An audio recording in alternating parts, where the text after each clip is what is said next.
Tonight on Police 10-7, Constables Callum Young and Pia Kailia are racing to the scene. Still around the back at the moment. She can hear him still trying to get in. Just ghost it. Can't see my 10-7 Victoria. Have we got a Delta coming or are we going straight to the scene? Yeah. Go straight down. The Delta's not available at the moment. Copy. So there's no dogs, so what we're going to do is just pull up at the address and run down the back and try and find them. 126, stop.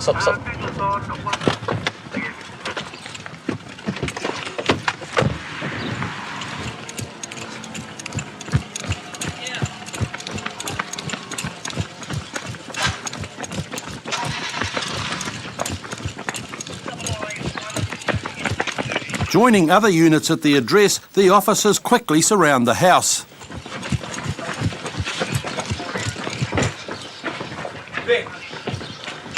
Get out of the house. Oh, no, it's my friend's house. Come to this door.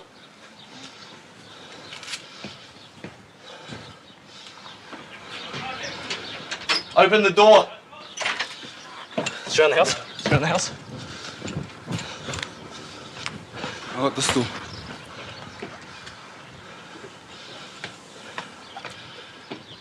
Guys, surround the house, one inside. Catching the offender inside may seem like a stroke of luck, but the homeowner is also trapped with him, which means the victim's safety becomes a priority for police. Is he coming out? Let's kick the door.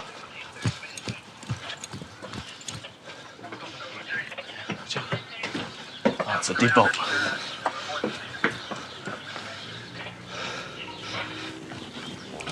One inside, guys. But before Pia begins to bust down any doors, the offender Aaron decides to come out peacefully, and in trying to play it cool, has a rock-solid story ready for police. What's the story? I come to look, see her, and she thought I was trying to break in. Just quickly, ma'am, do you know this guy? No. How'd you come in? Mate, you're not obliged to say anything. Anything you do say may be given in evidence. You understand that? Just take a seat there for me. Take a seat.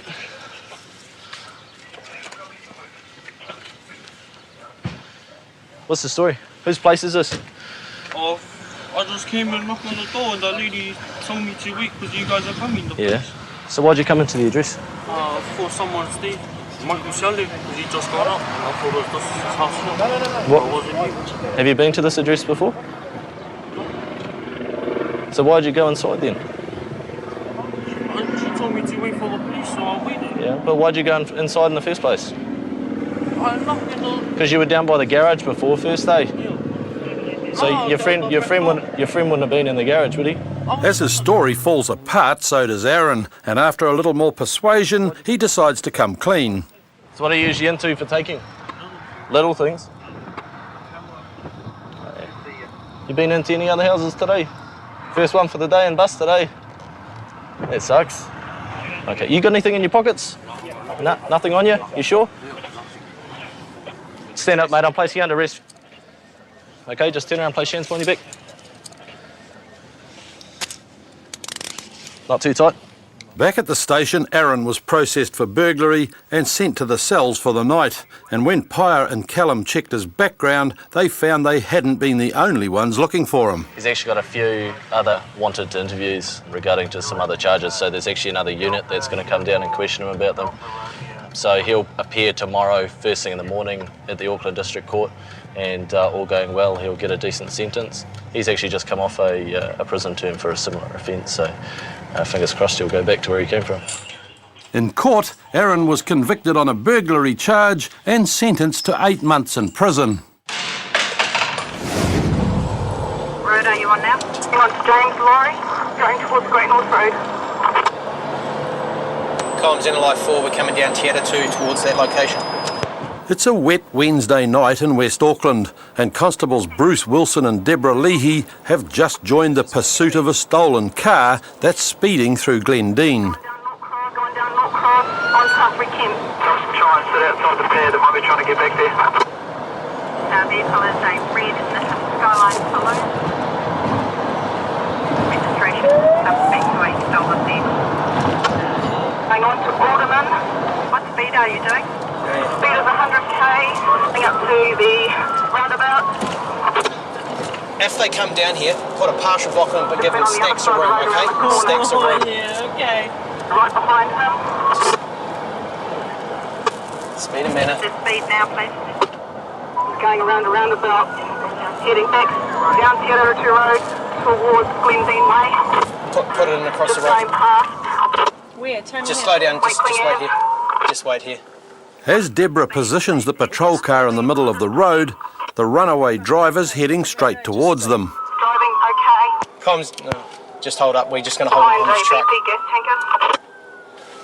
What's he gone down? Going down Te F. Flip back around, go the other way. Don't follow him around.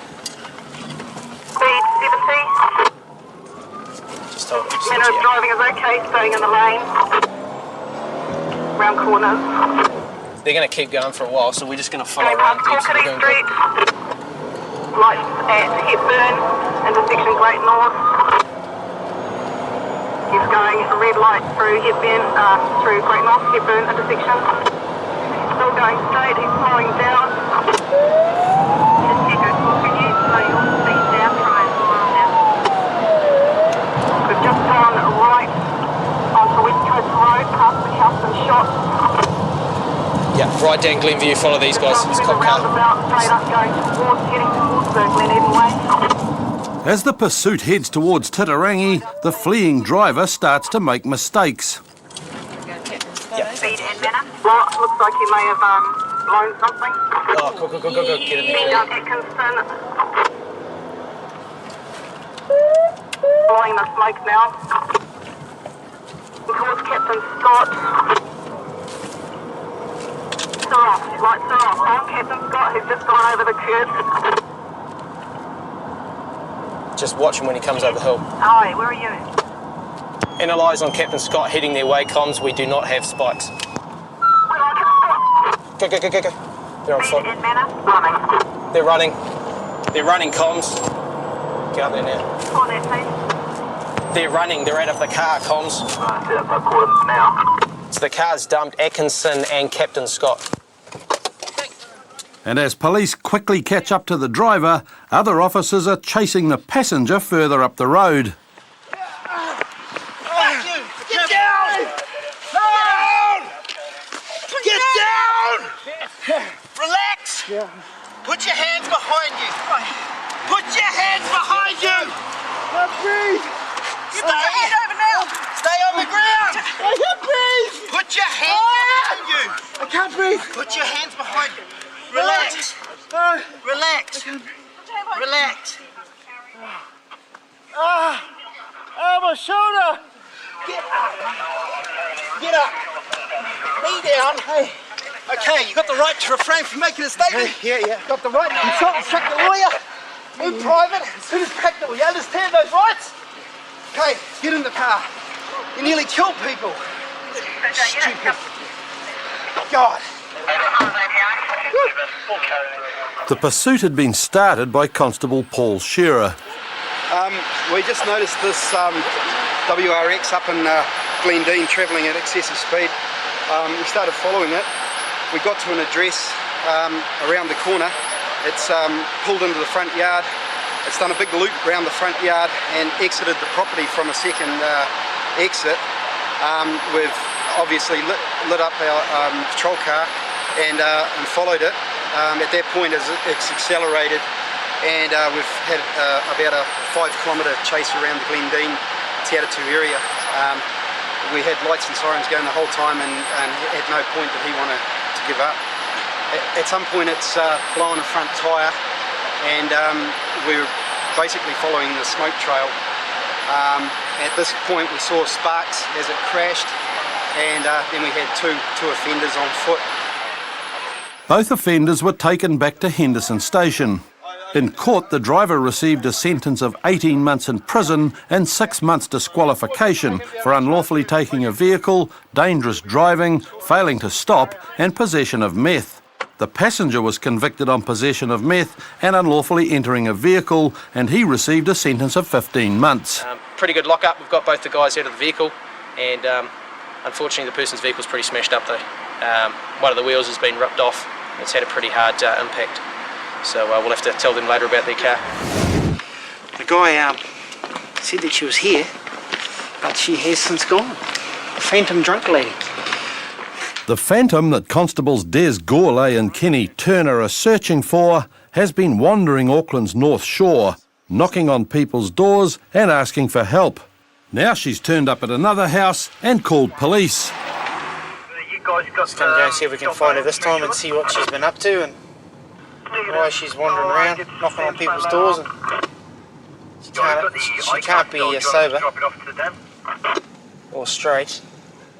When they get to the address, they find the young woman called Jenny clutching a telephone. And given all the uniforms and the flashing lights, Jenny's first question takes everyone by surprise. Sorry? Are you really the police? Nah. Of course we are the police. Hang up. You're talking to comms now, eh? Hang up. You're speaking to the police communicators, eh? Hang up now and come out and talk to us. What's your name? Sorry? Your name. She wants to know who I'm talking to. What's your name? She's talking to TNI2. Pardon? TNI2. TNI 2. Come on. I need identification first. There's children here. I'm in uniform. That's enough for you. Come on. Come on. This is SWAT car. Come on. No, Hurry I'm up. not going. Come on. You're You're not going to hurt me? No. Don't touch me then, please. Come on. No. Hurry up. Come with us. Hurry Don't up. touch me and I'll walk by myself. Don't touch me and I'll Hurry walk by up. We're not mucking around. No. Hurry up. Come on. Let's go. Okay. Get out of these people's house. Nice. Nice. Jump in the back, eh? Look, I've got a police car. Is that enough for you? No. Jump in the car. No, this is not right. Watch. Hey, you can tell me, are you really the police? Of course we're the police. Show me some identification, please. Be cool. Okay, let me go. Let me go. Yeah. Just get in the car. Let I'll me let you go. go. Get in the car and I'll let you go. Come on. Okay. Take a seat. That's good. Stay there. Jenny's high on methamphetamine and she's got a strange story about a local P-lab. And then a friend appears suddenly at the top of the drive. What's happened? You Whereabouts have are you to guys come staying? with me. You have to come with me. You have to. Just come over here. What's happened, mate? Hey? Now you come over here. Don't talk to her. Whereabouts are you guys staying? In Browns Bay. In Browns Bay? Well, how'd you get here? Me? Yeah. I drove. Where's your car? Just there. Okay. Where's this motel she's talking about? I called the police already because I was worried. Yeah. So is that real? About this motel? Yeah. With her? Well, I don't know. That they're cooking pee there? Yeah. It is? Yeah. And a motel in this area here in Northcote. Yeah. What's her involvement? Well, I don't know. She was like, Because she seems a little bit paranoid and... yeah, well, because I got a text message and like, and they were like going with a bat or something, and then I don't know. Okay. Can I go? You won't be able to talk to her because she's been detained, okay? But we're taking her back to the station, okay? You can either follow us and meet us there, or you can do whatever. Okay? Okay. She's going to follow us, dude. So just relax. But it's hard to relax when you're high on P, and Jenny's fear of everyone and everything continues right through her processing at the North Shore Policing Centre. She's obviously been taking P, which she admitted to. Got what she was keeping the P in over here. She did give it to us when we found her, and she has admitted to being in possession of the P and smoking it. She's a little bit drugged up at the moment and has said that people are after her, trying to kill her, and so we brought her back here and arrested her for possession of methamphetamines, and she'll be going to court probably tomorrow and find out then what's going to happen. Alright, Rebecca, my name's Rachel. Okay, because you've been brought in for drugs, and that's going to take you for search.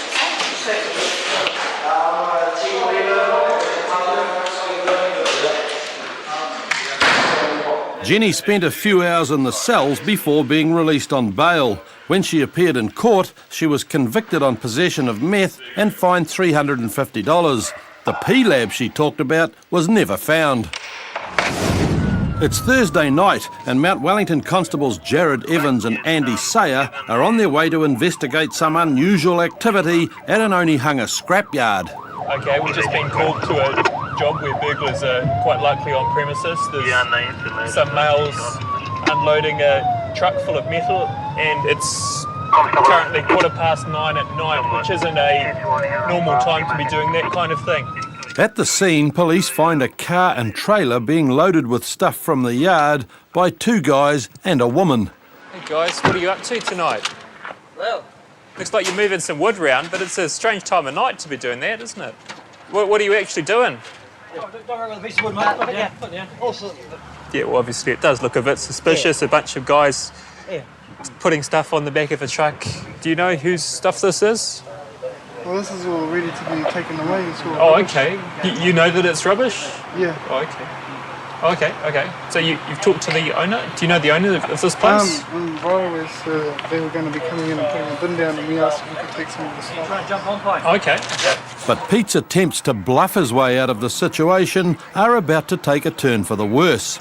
He's on bail and should be safely at home by this time of night.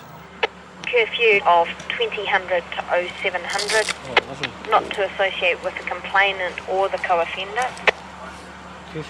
To obtain the application on the day this was written from probation officer to keep an appointment, present self at door, not to consume alcohol, drugs and or any unauthorised drugs. Over. You're under arrest, under arrest for breach of bail. Because you're coming with us, you have a right to refrain from making a statement. You have a right to sound instruct the lawyer without delaying in private. With Pete being arrested for breach of bail, police still have to establish whether the stuff being loaded into the trailer is rubbish or not, and eventually they find the owner of the yard. Oh, hi. This is Constable Evans from the Mount Wellington Police. Yeah, what we have is we've got some people trying to take the wire that you've got out of the front of your premises. Is that something you intended to keep? Okay. That's pretty much what we wanted to know. So, yeah, there have been some people out here with a trailer trying to remove that property. With confirmation from the owner that he wants everything in the yard left alone, Pete and his mate Jim will soon be heading for the cells. I've talked to the owner of those couples and that property, and he says he's not happy with people just taking it off the street. It's not rubbish. So, yep. So as such, I need to arrest you for theft. Yep. Okay. So you're not obliged to say anything. Anything you do say may be given in evidence. With the two men in custody, police decide not to arrest the woman, who seems to have been dragged along for the ride. But there's still the question of how the car got to the yard. Whose car is this?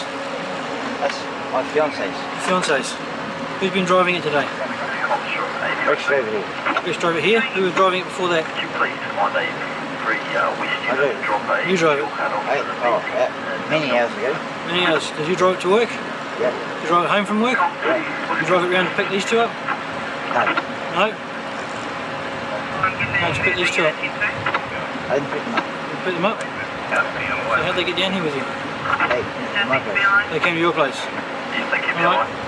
Anything in this car that I should know about? Us? Us? Okay. Pursuant to arrest, going to search the vehicle, alright? Okay. It doesn't take long for the search to reveal more bad news for Jim.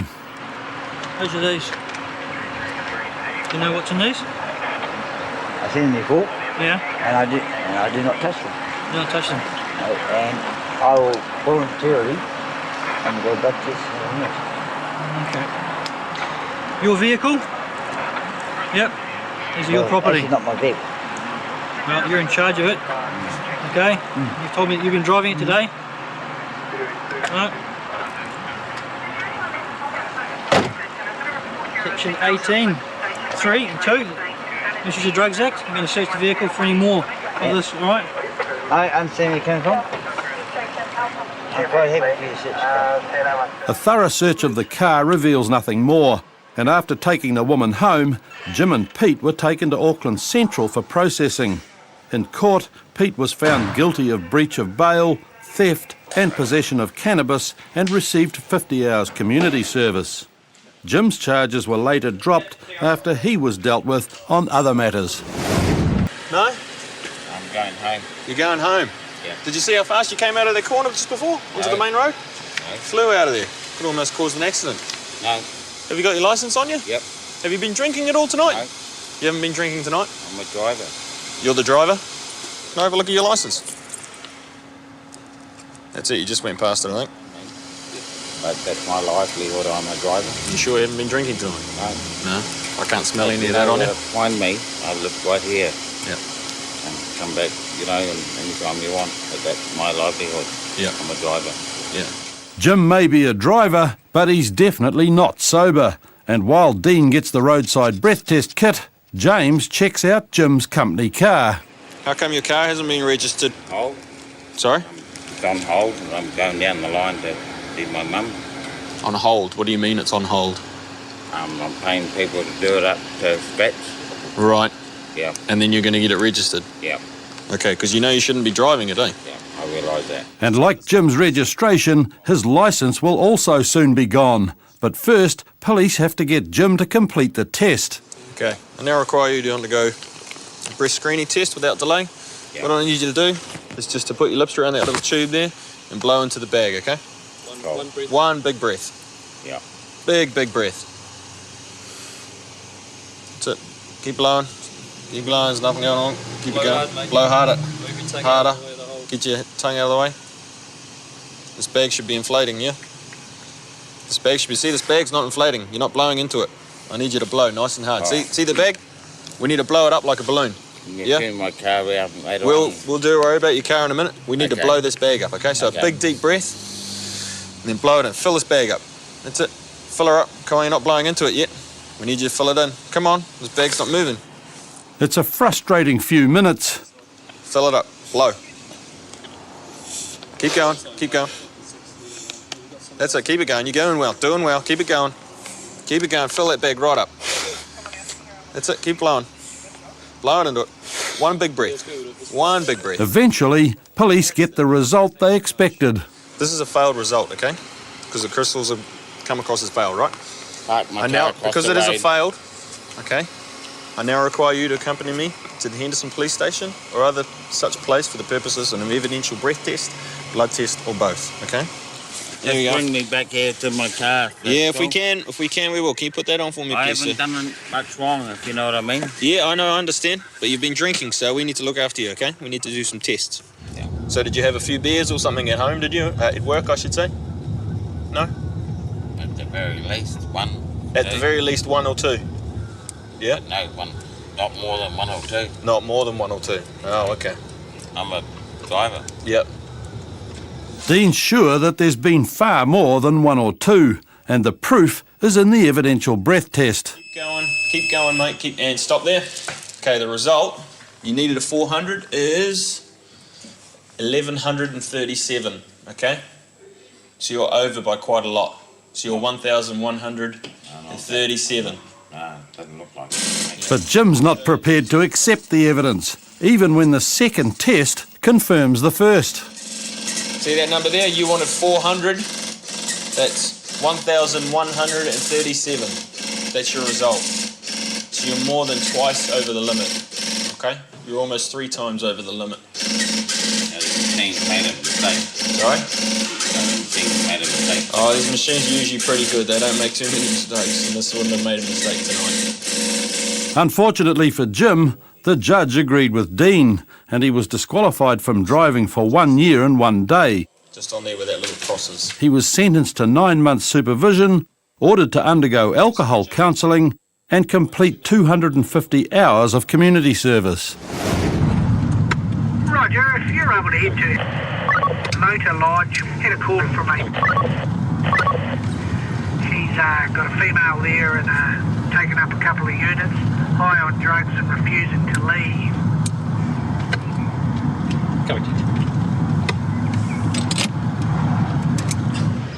But when Constables Craig Johnson and Lara Woods speak to the moteliers, it seems drugs isn't the only thing the unwanted guest has been doing. We definitely want her out. She's running a brothel up there.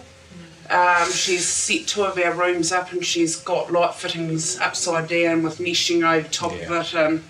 Okay. Not good for biz. So two rooms, 3 days? It was meant to have 2 rooms for 3 days. Okay. And she's running up a phone bill as well. And I don't think she's all with it. I would say that she's on some sort of drug. That wouldn't be unusual, would it? No, it wouldn't. She's actually done a job on one of the top of the duvet covers, even though it's got a sheet on it. Oh, yeah. All of that duvet cover needs to come off and be cleaned. So what's the damage there? We're quite happy to give it $80 back. Yep. And that would and keep the 100. And that'd take care of everything? That would look after what's happened. But when Craig and Lara go to see Charlene, they find that she's got a number of accusations of her own. What? Hi there, how you going? There you go, right there. I'm just talking to your mate. Who's my mate? Oh, she's one of your police mates. Oh, okay. Well, you can talk to me if you like. Thank you. I don't know, the dopey fucking people that own the place are dipshits. Yeah, okay, I'm going to go and sort it out. Yeah, well, what do you want to know? Well, what's going on? There's obviously something going on. Yeah, accused me of being a hooker. I said I was that right, and I said, well, you look like a fucking pimp. And he goes, well, actually, I'm not. And I said, well, you fucking look like one. Because he goes, no, actually, you do look like the sort of person that would do that. I said, fuck you. I pick spuds for a living in North Otago, you know. Up your ass. And I had been to Christchurch for ages, and a friend of mine that I hadn't seen in a long time, we caught up here, and that was it. And then I went out for lunch, and they were accusing me of that shit. Okay. Look, obviously there's been a I want my money back, and I want an apology, and I'll be also contacting by the way. Hey, look, there's no drama. We can sort it out. I don't know what the story is in relation to. Yeah, well, I'm telling you, so you do know. And I just reckon they're a pack of fucking... Okay. Excuse my language, I never swear, and I love Jesus. I'm keen to meet you halfway. You happy with that? No, I'm not. I'm so disappointed today. Okay. Hey, look, what I'll do, I'll go down, I'll get you your $90, and then we'll go from there. And once Can you help me carry my bags? Yep, we'll sort all that out, okay? After some delicate negotiating, Craig and Charlene reach a promising compromise. Obviously, she's pretty upset. She's denying the reason that she's booked the rooms or is here or anything else. What we've sort of said to her, and I'm going to run this past you, is, well, how about halfway? She takes 90, you keep 90. Yeah, we'll give her 90 just to get her out. And we'll take her, physically take her and her gear. Just that bag might rip, Woodsy, I think. What's your name? Do you want me to grab that? Non-Juba. And with a compromise reached, all that's left to do is find Charlene a place to stay, which is found with a friend across town. You had a big couple of days, have you? I've been working my ring out, eh? And what do you do? Don't say I work for the circus. But oh, yeah? You work for the circus? Yeah, but it's only been my third week on the dock. Down here. 1, 2, 3. Right there. Right, guys. Oh, you take it easy. Oh, you're right. Well, my hard-earned bloody money. Where's that? Try to hug. Oh, it's all good, mate. I don't like cake. It'll make me cry. Good luck to you. See you, mate. Oh, the camera's good. good. On camera. Cheers, mate. Okay. See you later. You take care. Well, that actually didn't turn out too badly. We found an address for her to go to, her and all her equipment, and we've dropped her off there. So she was all right. She calmed down quite a bit in the car. She was obviously upset at the actions of the motel, but in the end she was quite happy with what went on. So hopefully she's tucked away safe, and we'll carry on. It's 5 o'clock on Thursday afternoon, and West Auckland Constables Dorothy Revel and Nick Savage are speeding towards a dangerous situation. Okay, we've just been called to a armed incident in Glendine. Reports come through that there's a man carrying a rifle or a shotgun. So just heading there, going to go to a safe point where we're all going to meet before we go in and see what's going on. No current ops on the sky with the rifle. I think we'll wait till Eagle goes 10-7 and start the call for that. Comms HSI 210-7, Corden. As police gather at the safe arrival point, they prepare themselves for an armed encounter. Yeah, I do. And when Eagle arrives, the presence of the suspect is confirmed.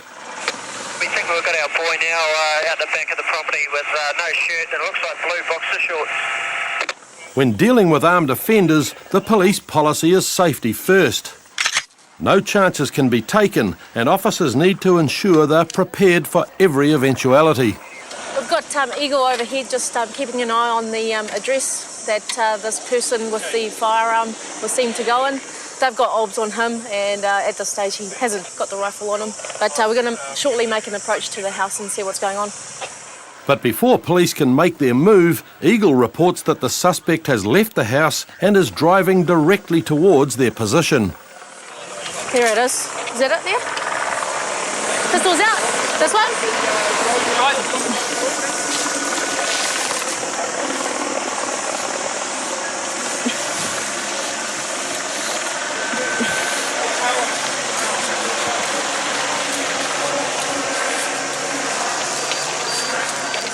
Keep your hands where I can see them. Who's got the gun? I don't have a gun. You were seen walking around with it. That's why we're here. What I'll do is we'll get you to get out, okay? Nice and slow. So where'd you put it inside your house? I was just sitting in my room in a bag. And did you come with anyone else? No. No? No. Did you see any other guys walking around with any... Oh, there's these two, Polynesian boys with bandanas. One of them had a bat. But they was like confronting my neighbour. Yeah? They came around to find my neighbour. I wasn't involved in that at all. Do you know your neighbours? Not at all.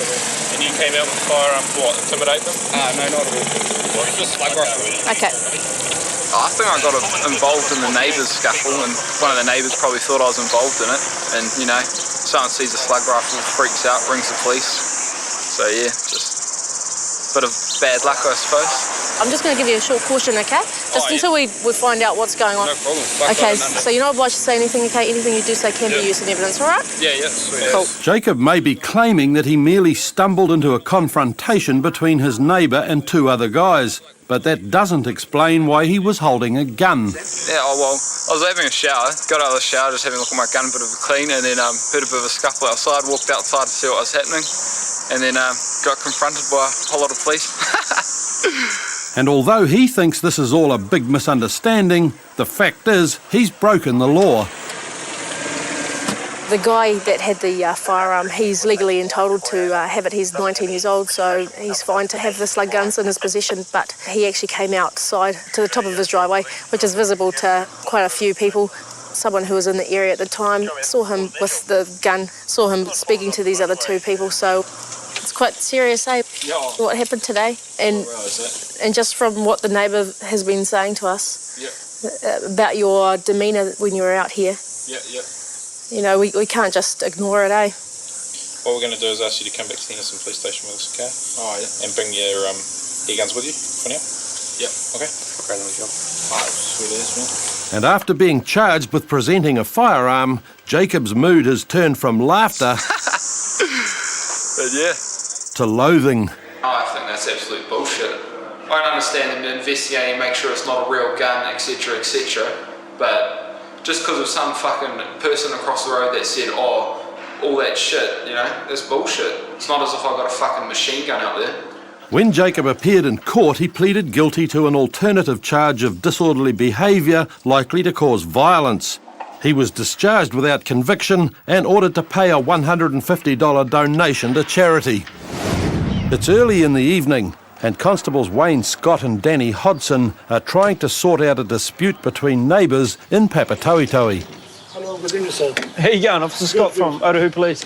Last night I was coming from from work. I take work, me and my wife, my son, and that number 9, she was something complaining about something car, and she's approached to me and bring her daughter and her son with shovel.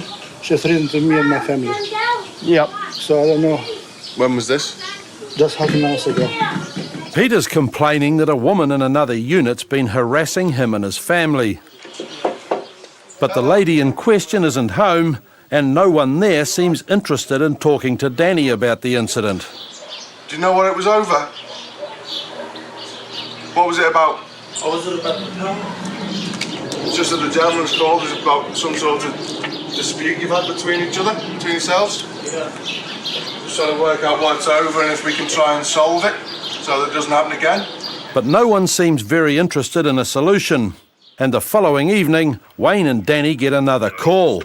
This time, it sounds serious. Male versus female at the address. Male reportedly threatening female with a metal bar.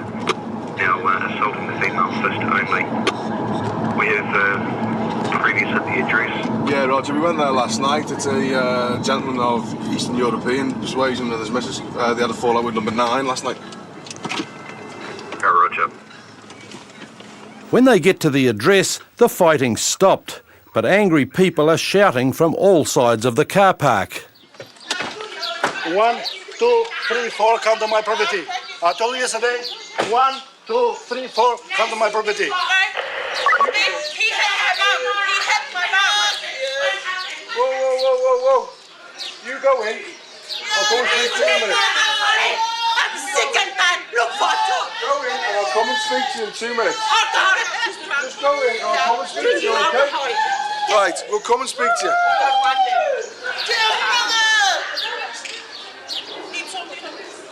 Go in. I got graduated today. Wait, go in. I involved in it. Right, I'll come and speak to you in a They minute, started okay? it.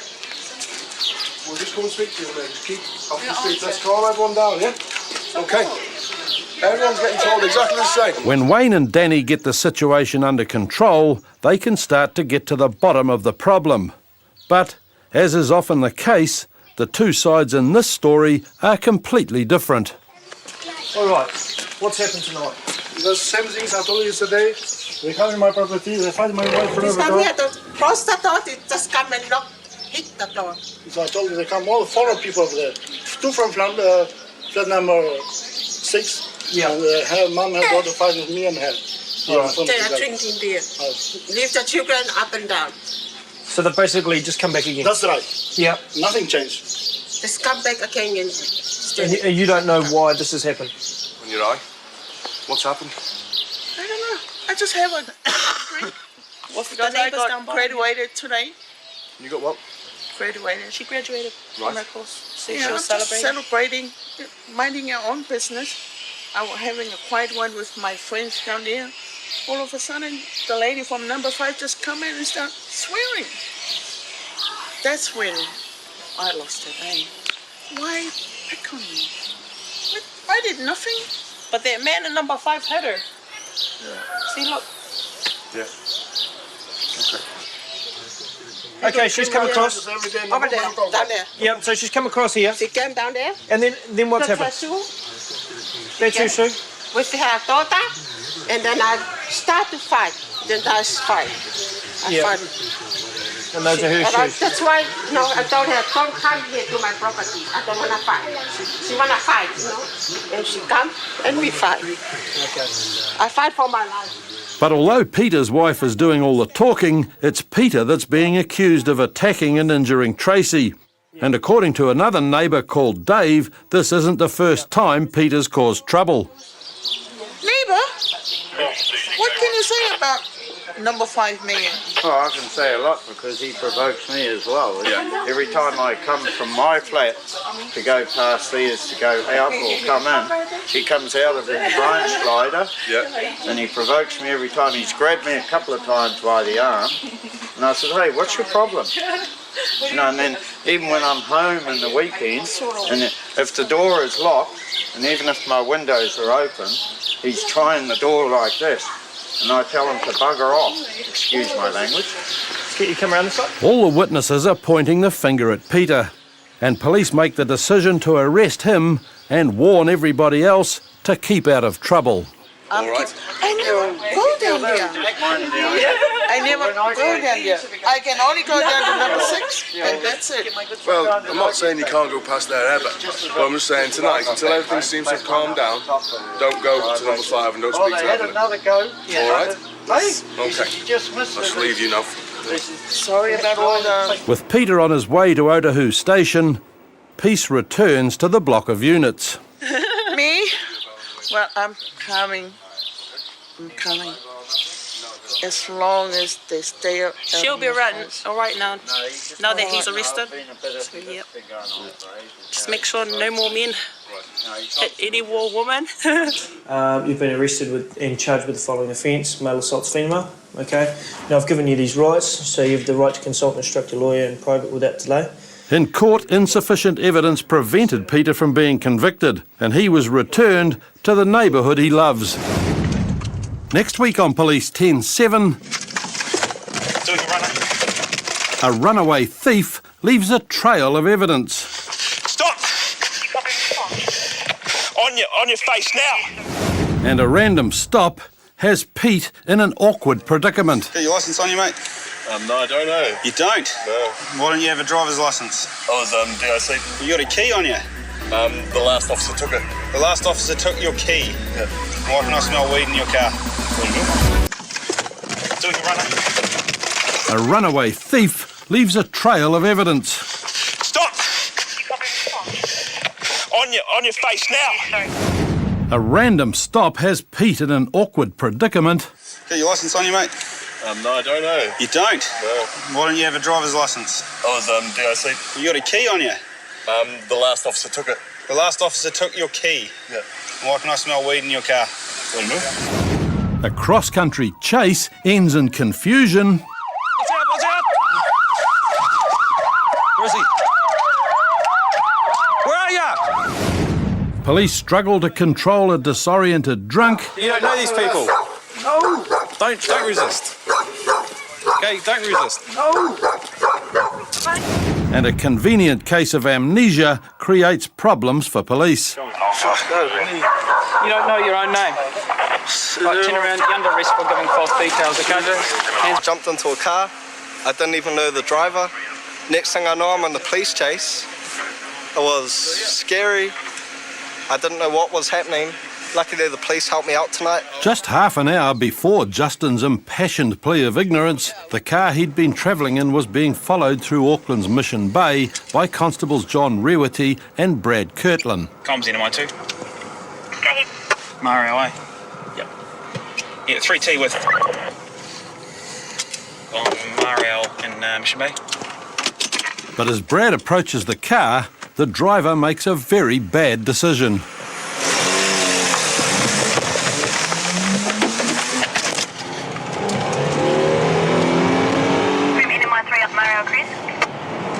Copy, turning left onto Nye Hill. I think tolerance stopped. Doing a runner.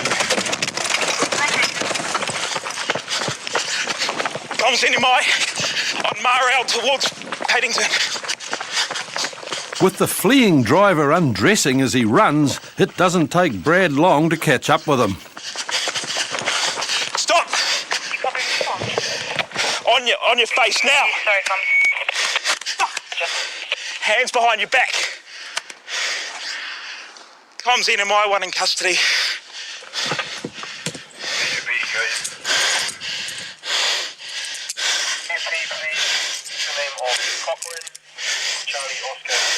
Okay, mate, you're under arrest for failing to stop.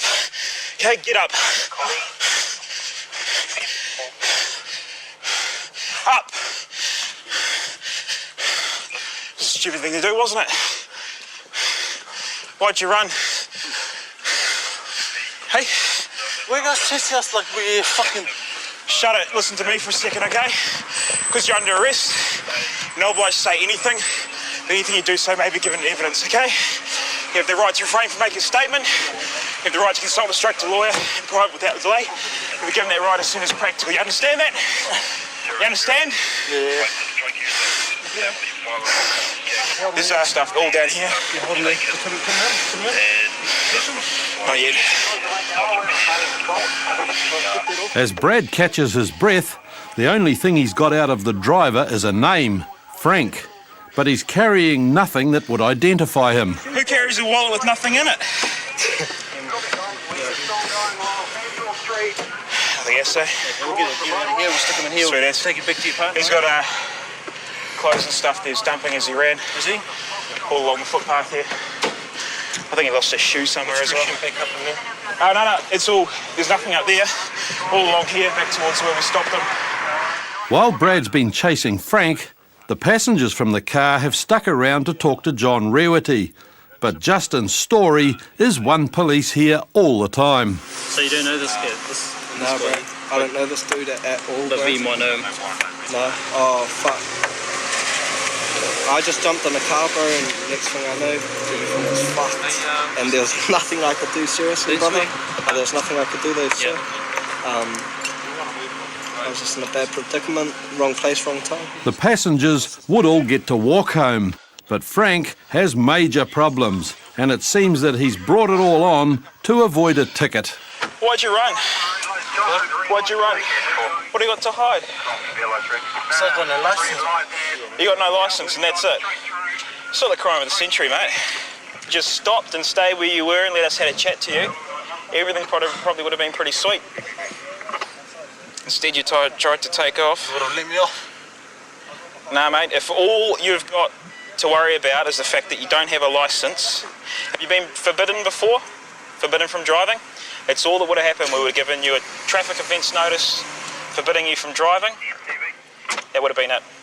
But a close examination of Frank's car has revealed a number of other issues. It hasn't been registered for a couple of years. So, I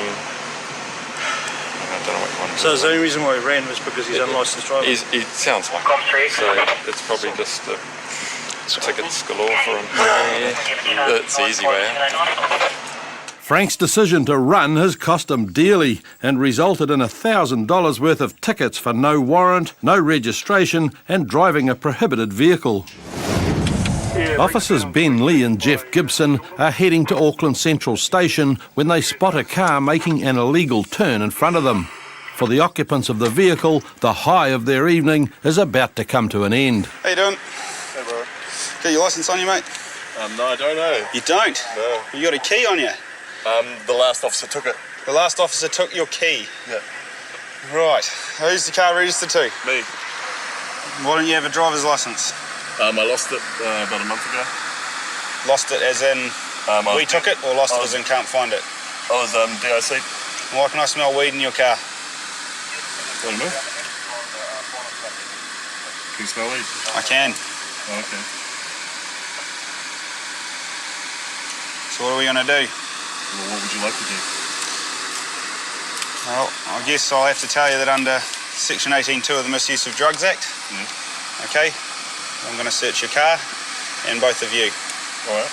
All right. Do you want to step out? Or? Yep, jump out of the car. Whereabouts is the weed? You can give it to me or I can search for it. How do you want to do this? I would rather just give it to you. Excellent. Is that all you've got? Yeah. That's it? I swear to God, Whose is it, obviously? I just brought it tonight. It's your bag, is it? I just picked them up in Parnell. So have you guys got anything else in the car you're not supposed to have? No, they were joints. Sorry? They were joints. They were joints that you smoked? Yeah. With a lighter. And a lighter. Right, I'll grab my torch and we'll just have a quick flick through it. All right.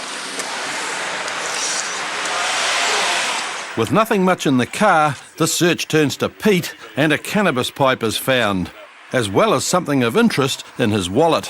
You do have a licence? Yeah, but it's not valid. There's still a licence so I can see your photo and everything. Oh, but can you not keep it? Hey? I need it for ID for bars and stuff. All right. Like they send you a letter and you've got to return it? Yep. And I said no, and they said that's okay because you can't use it anyway. Like, you know what I mean? I can't drive it. But if I drive I think it's about $1,000 for not returning it. There's a ticket for it. Is this? It's about $1,000 But for yeah, they haven't sent me the letter yet. They haven't sent you a letter yet?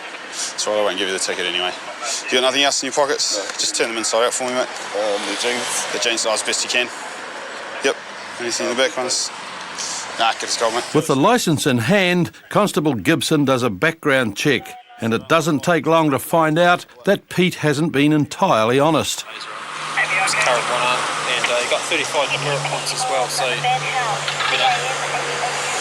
So I can drive. So you told me that you were disqualified for 6 months, though? I'm playing with you, man. You're playing with me? Yes. It doesn't sound very likely, mate. No, what do you think in a car manager will be DIC'd? Come on, bro. I think honestly you didn't really know yourself, did you? Yeah, the weed, I guess. With Pete admitting he's under the influence and the officer's patience wearing thin, they decide it's time to wrap things up. I think what we'll do to be safe is find you impaired under the influence of drugs and write you after 8 to 12 hours, okay? All right, fair enough. Yep, so you'll just, we'll get your car parked at a car park down He the can street. drive, he's got a license. I think he's impaired as well. He's been smoking weed too. And you can lock your car up for the night. Yep. All right, fair enough. This car goes missing in the next 12 hours. We'll be coming out to your place to pick it up. Okay? Inspector. And this could have been the end of it, but Pete just can't keep his mouth shut. No, but I can't drive for 12 hours. My car, I can get a taxi, get someone to Give us come that back. license again, mate. Yeah, Please. Before. You're going to write a ticket to me? I am. For what? Expired warrant of fitness. Oh. Rude! Alright, now if I were you, I'll drop the attitude, alright? We're going to do you a favour, and you made a favour by warning you for the cannabis in the pipe and the utensils, alright? So you need to remember that. Right. Get that into your head and think that the reason I'm giving you a warning is because I don't think you need to be arrested to learn the lesson. Right. If you keep acting like a clown and carrying on like you are, then it might make me think you're not going to learn the lesson from a warning. Alright. Alright? Yeah, alright. Pete and his friend were sent on their way with a $200 fine and a stiff warning. Fuck, I'm taking a fucking piss. Go over there and do what you're told. Shit. Where's my start point, mate? Is that right? You want to get locked up, boy? At the scene of an accident, police have encountered stiff resistance from the passengers of a crashed vehicle. What is it? You don't know your own name. Right, turn around, you're under arrest for giving false details, okay? Hands behind your back. And Delta Unit Paul Cleary and his dog Stone have been called to track down the driver who's bolted into nearby properties.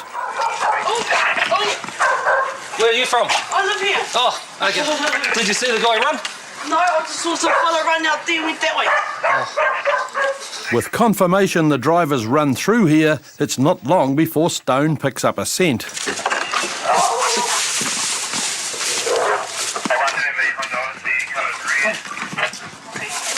And as Paul's led through nearby premises, another resident emerges, confirming he's on the right track. I heard one of these gates, but I don't know which one. Oh, okay. So he must have just clean jumped over because this wasn't open, Yeah. and neither was that gate. And when he heard me coming through, then he just bolted around that corner there. Okay. Cool. Thanks, buddy. Confident the offender can't be far, Paul picks up the pace.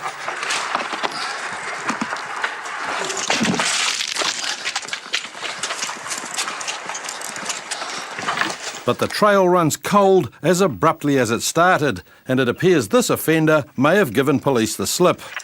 Yeah, he's gone to the ground somewhere. It's frustrating when you know. Up. Up. Yeah. It's one of those nights. One of those nights, eh, buddy? All quiet. All quiet. But this night is far from over, and before Paul can catch his breath, he's called to assist with another dangerous driver.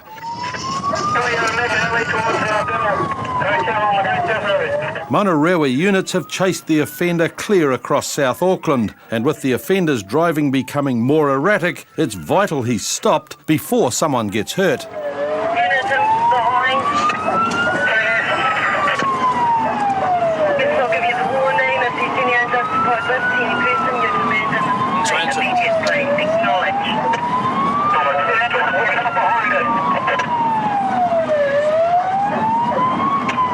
By using a shortcut, Paul hopes to get in front of the offender, but any advantage is lost with the arrival of an unexpected obstacle.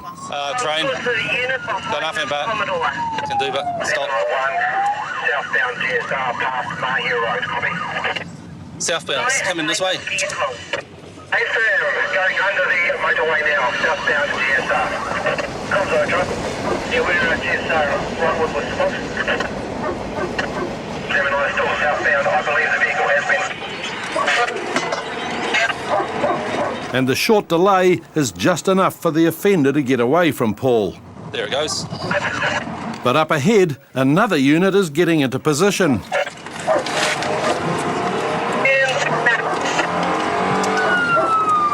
The offending vehicle just went ahead of us. Just getting in behind it now. We're trying to. Yeah, and go from there. And with spikes being laid ahead, there's every chance the driver will run for it, and Paul needs to close the gap so they don't lose the offender on foot.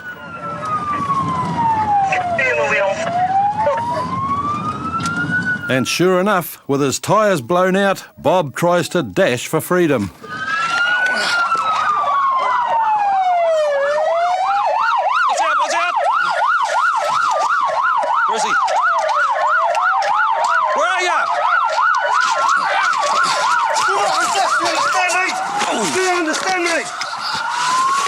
him. Got him? Yep, yep. Put your right hand behind your back. Do it now. Give them the... I've got cuffs, mate. I've got cuffs. Got his right hand? Yep, yep. Just keep holding him. Cuffs. I got him. Tail comes the cigarette. I'm ready on me. Okay. Grab one. Don't resist, fella. Other arm. Yep. Gives the arm, mate. Gives the arm. Put your right hand behind your back. Do it now.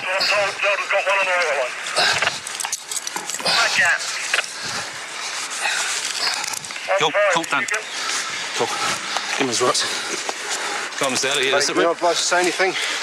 Anything you do say, mate, With Bob's reckless night at an end, he'll soon find himself in a comfortable cell. The best place for people like him who are becoming an increasing danger to the public. It's just a everyday sort of thing out here in South Auckland. The way he is driving, he could have easily have killed an innocent member of the public, so they need to be stopped, and that's what we're here for. And after a search of his car, it becomes clear why he decided to run. When we searched the vehicle, we located some drugs, believe it to be meth, and a big knife. Bob pleaded guilty to charges of dangerous driving, failing to stop, and possession of a knife and methamphetamine. He received 180 hours of community work and was disqualified from driving for 6 months. It's mid-morning in Rotorua when constables Di Edwards and Zane Conda stumble across a man who is hastily trying to avoid a police encounter. What's your name? Hey. Hey. Where did you come from? Where did you come from? Where did you come from? From Lake. Do you live here? I don't know here. Oh, come on. From here. Do you know this person? He lives here? Yeah. Should we go and ask her? I'm just making sure that we know the people here. Yeah. Come. Should we go and ask him? Yeah. Okay, I'll go and ask him, eh? Yeah. You stay with me, eh? Just stay. Remember me? We had a talk there a while ago, eh? My partner Di's just found this drunk guy. He's a well-known offender. I can't remember his name, but we're just making sure that he's welcome at this house.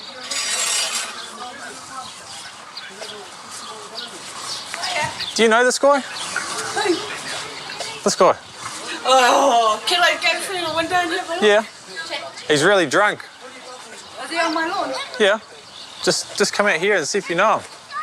Unfortunately for the drunk, the occupants of the house have never had the pleasure of meeting him, but having arrested him only a week before, Zane is sure Mark is breaching his bail conditions.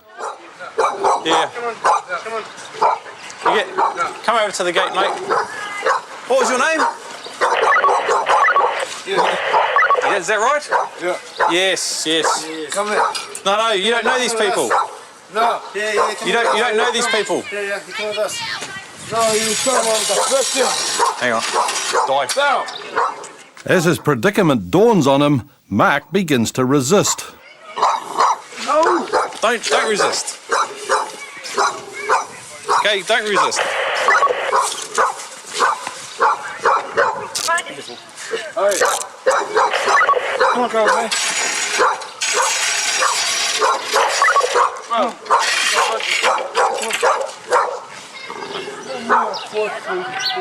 No.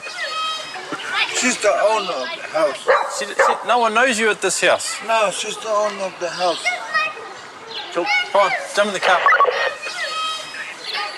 What's your head? She's the owner of the house. What's your head? Taxi back. Feed him. We'll probably take him back to the police station for a detox. He's really drunk. He's quite an aggressive sort of offender sometimes. Yeah. How much have you been drinking today? Myself. Yeah, yourself. I don't know. Copy now. But she's the one that's telling me. Now, how much have you been drinking? About 3, 4, 5 cans. Oh, okay. That's not many. Doesn't smell like it, eh? What have you been drinking? 6 cans. 6 cans. What have you been drinking? Eh? What? Beer? Wine? Beer. Oh, beer. And that's, Mister. Yeah? I'm not telling you shit to you, sir. But you know you're not supposed to be drinking, eh, while you're on bail? I didn't know. You don't remember signing that little bit of paper? I didn't know. We'll go back to the station there and check it out. Someone like that, we pretty much have to take off the street. They're either going to be a danger to themselves or somebody else. So we're sort of obliged to get them out of that situation and bring them back. He'll probably have a couple of hours sleep here to sober up. And if we find that he is breaching his bail, then he'll be staying here until the next court date. Mark was found to be breaching his bail conditions, but after a night detoxing in the cells, he was released the next morning. Keep going.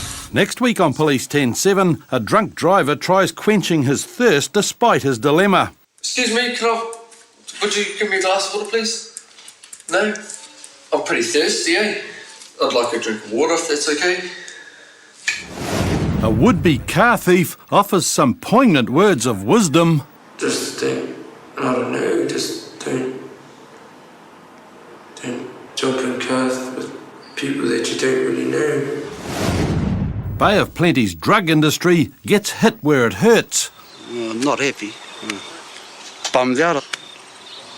Look for a new career, I suppose. And an intoxicated teen takes an unexpected trip. You got some ID on you? Please. It's not on me. It's not on you. Where is it? It's Saturday afternoon, and Constables Jeff Taylor and Adiko Elliott have just witnessed a car doing a burnout right in front of them.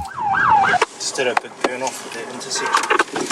When they pull the car over, the driver, John, decides to play it cool, and hoping they'll go easy on him, he openly admits he's done wrong.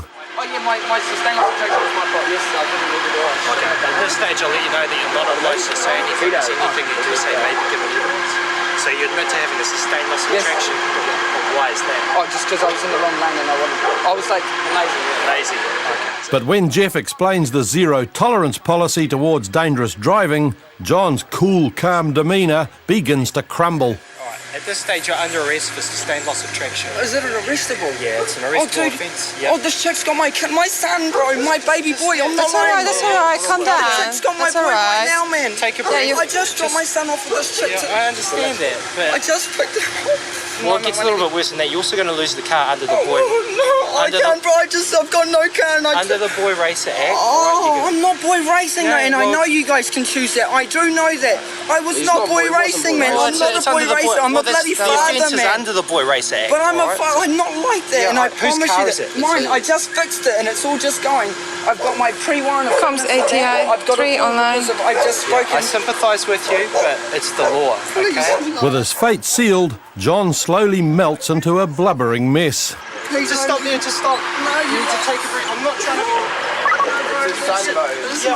And as Adiko calls for a tow truck, John's passenger makes a valiant attempt at clearing his friend's name. What about yourself? I've got all my tools. Say you were driving. I've got all my tools. I've got everything in that car. I've got everything in my... He's probably going to lose his license for a while. He's been already suspended once previously, not long ago, and his car is going to be towed away as well and impounded for 28 days. Despite his friend's efforts, no amount of stretching the truth would save John from being burnt by his burnout, which cost him his licence for 6 months and a $350 fine. And as darkness falls, Jeff and Constable Ian Carter once again find themselves pursuing another reckless driver, but this time the driver is refusing to stop. Maybe. Here we go. Comms 8 to side 3 in pursuit. Location. So we're down a dead end, they're pulling into a driveway through the road. It's just off Great North Road. Confirm on a property now. Donna Dewey, we've got them blocked in. You go up Great North Road from Henderson.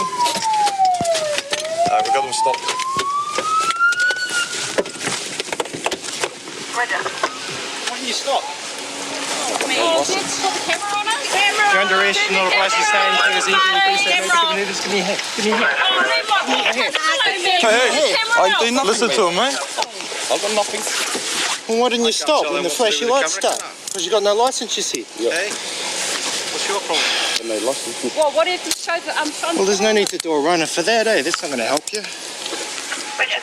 Come over to the car, please. No, we'll do that later. But the lack of a licence isn't the only reason Bill ran, and when a search of the car turns up marijuana, police attention turns to Bill's passengers. Ladies, just so you know, there's some, don't worry about that at this stage.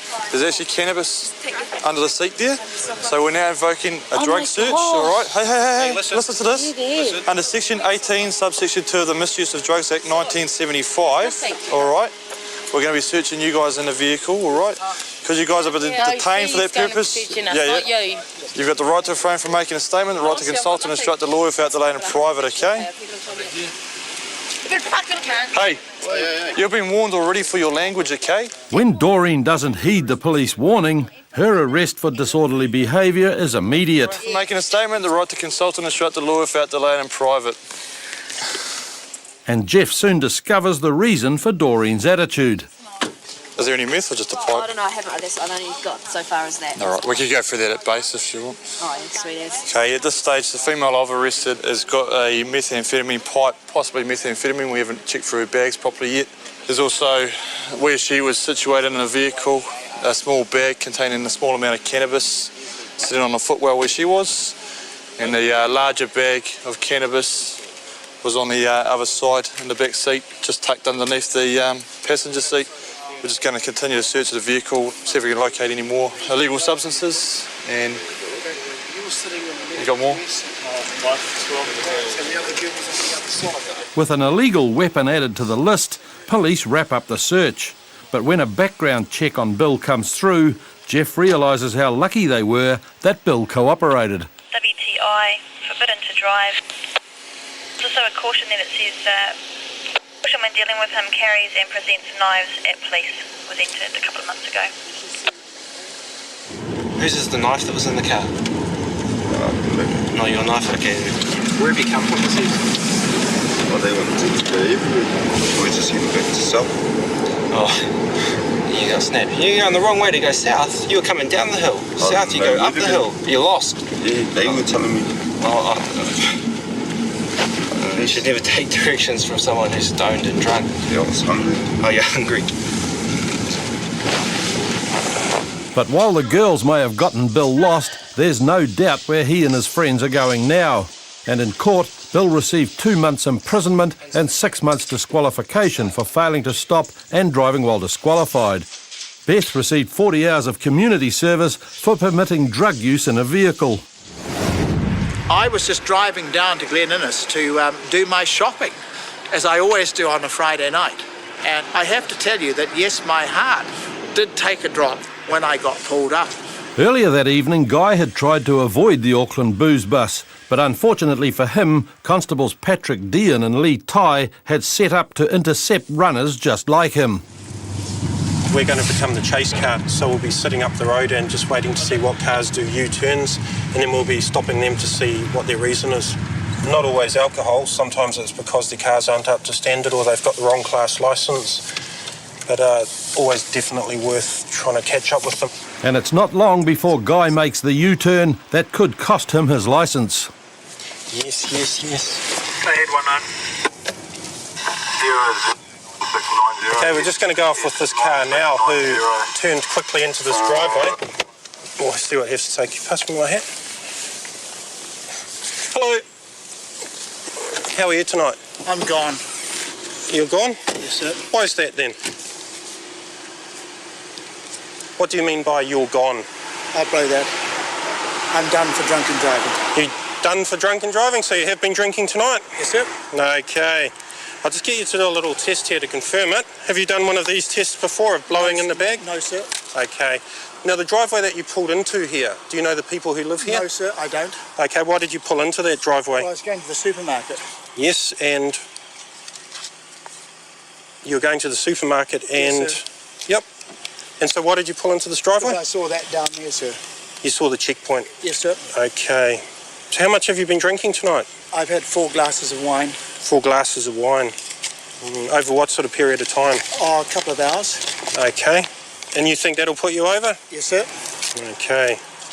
Guy's open admission is not something the police get very often. And while a breath test is the next step in the process, Guy doesn't believe it's necessary to prove the inevitable outcome. Haven't used these for quite a while.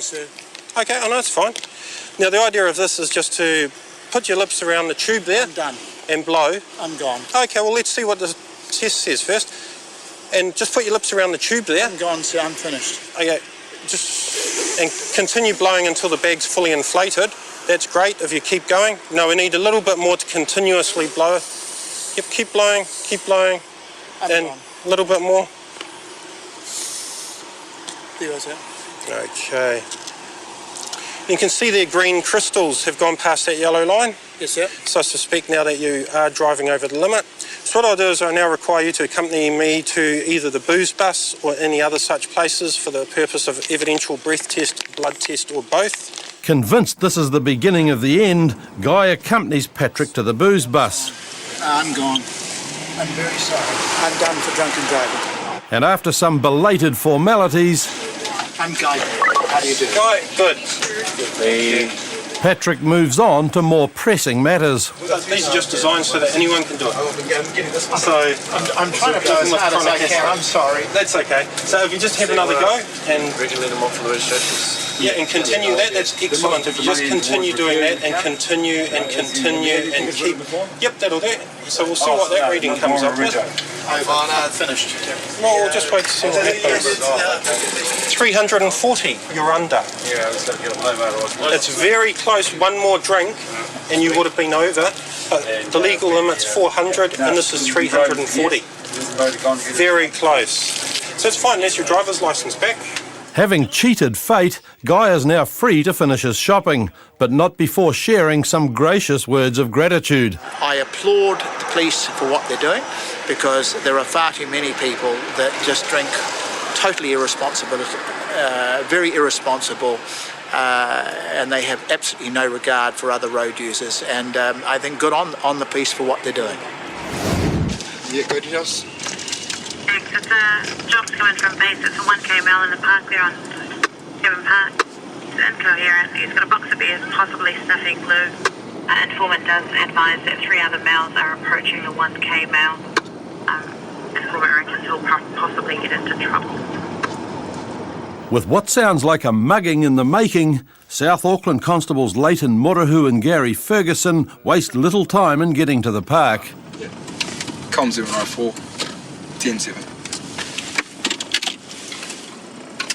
On arrival, there seems to be very little bothering the victim, Greg. G'day, brother. Oh, yeah, bud. How are you? Oh, good. Not too bad. Are you huffing, mate? All right. You all right? Yeah. Put that aside, please. Oh, yeah. Someone's phoned us. They're concerned about you. Yeah, trying to get a heart out there and they went away with my money. Hey, the key. Oh, they tried taking your money? Yeah. Who were they? The young fellows. I don't know. You're not too sure? Yeah. Okay. Did they take your money? Nah. Yeah. They did. How much money did they take? Oh, they took about a lot.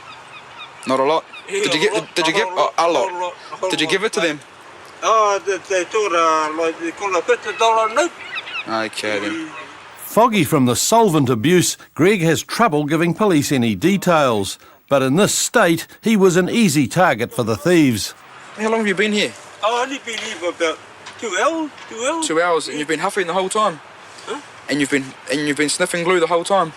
Oh no, this is relaxing myself and then Mark wanted little teenagers. Okay then. Yeah, told me money. Okay then. So keep them occupied, mate. Just want to check. Where did they go to? Oh, they went that way. That way. How many? A search of the park confirms the kids have gone, and with little information, there's not much more the police can do except make sure Greg makes it safely home. Okay, put your boots on, bro. Put them on, we'll give you a ride home, eh?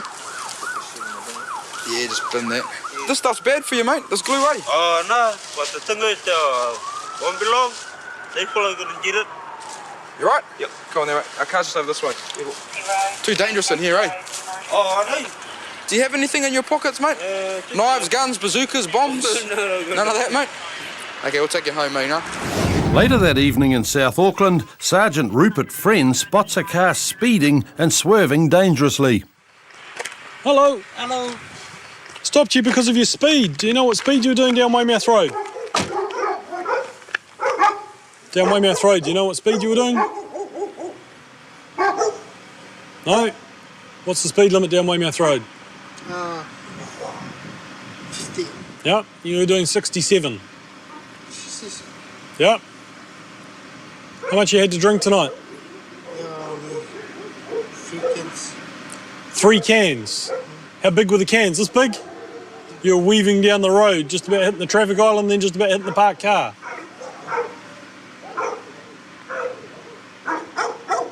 And your head's going like this while you're talking to me. You got your licence on you?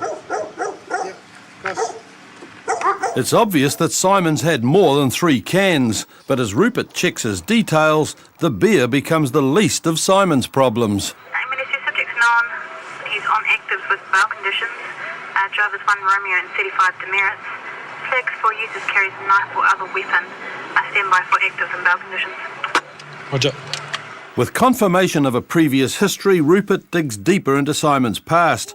And while this isn't the first time he's offended in New Zealand, it may well be the last. Our driver is unlawfully in New Zealand. He's an overstayer.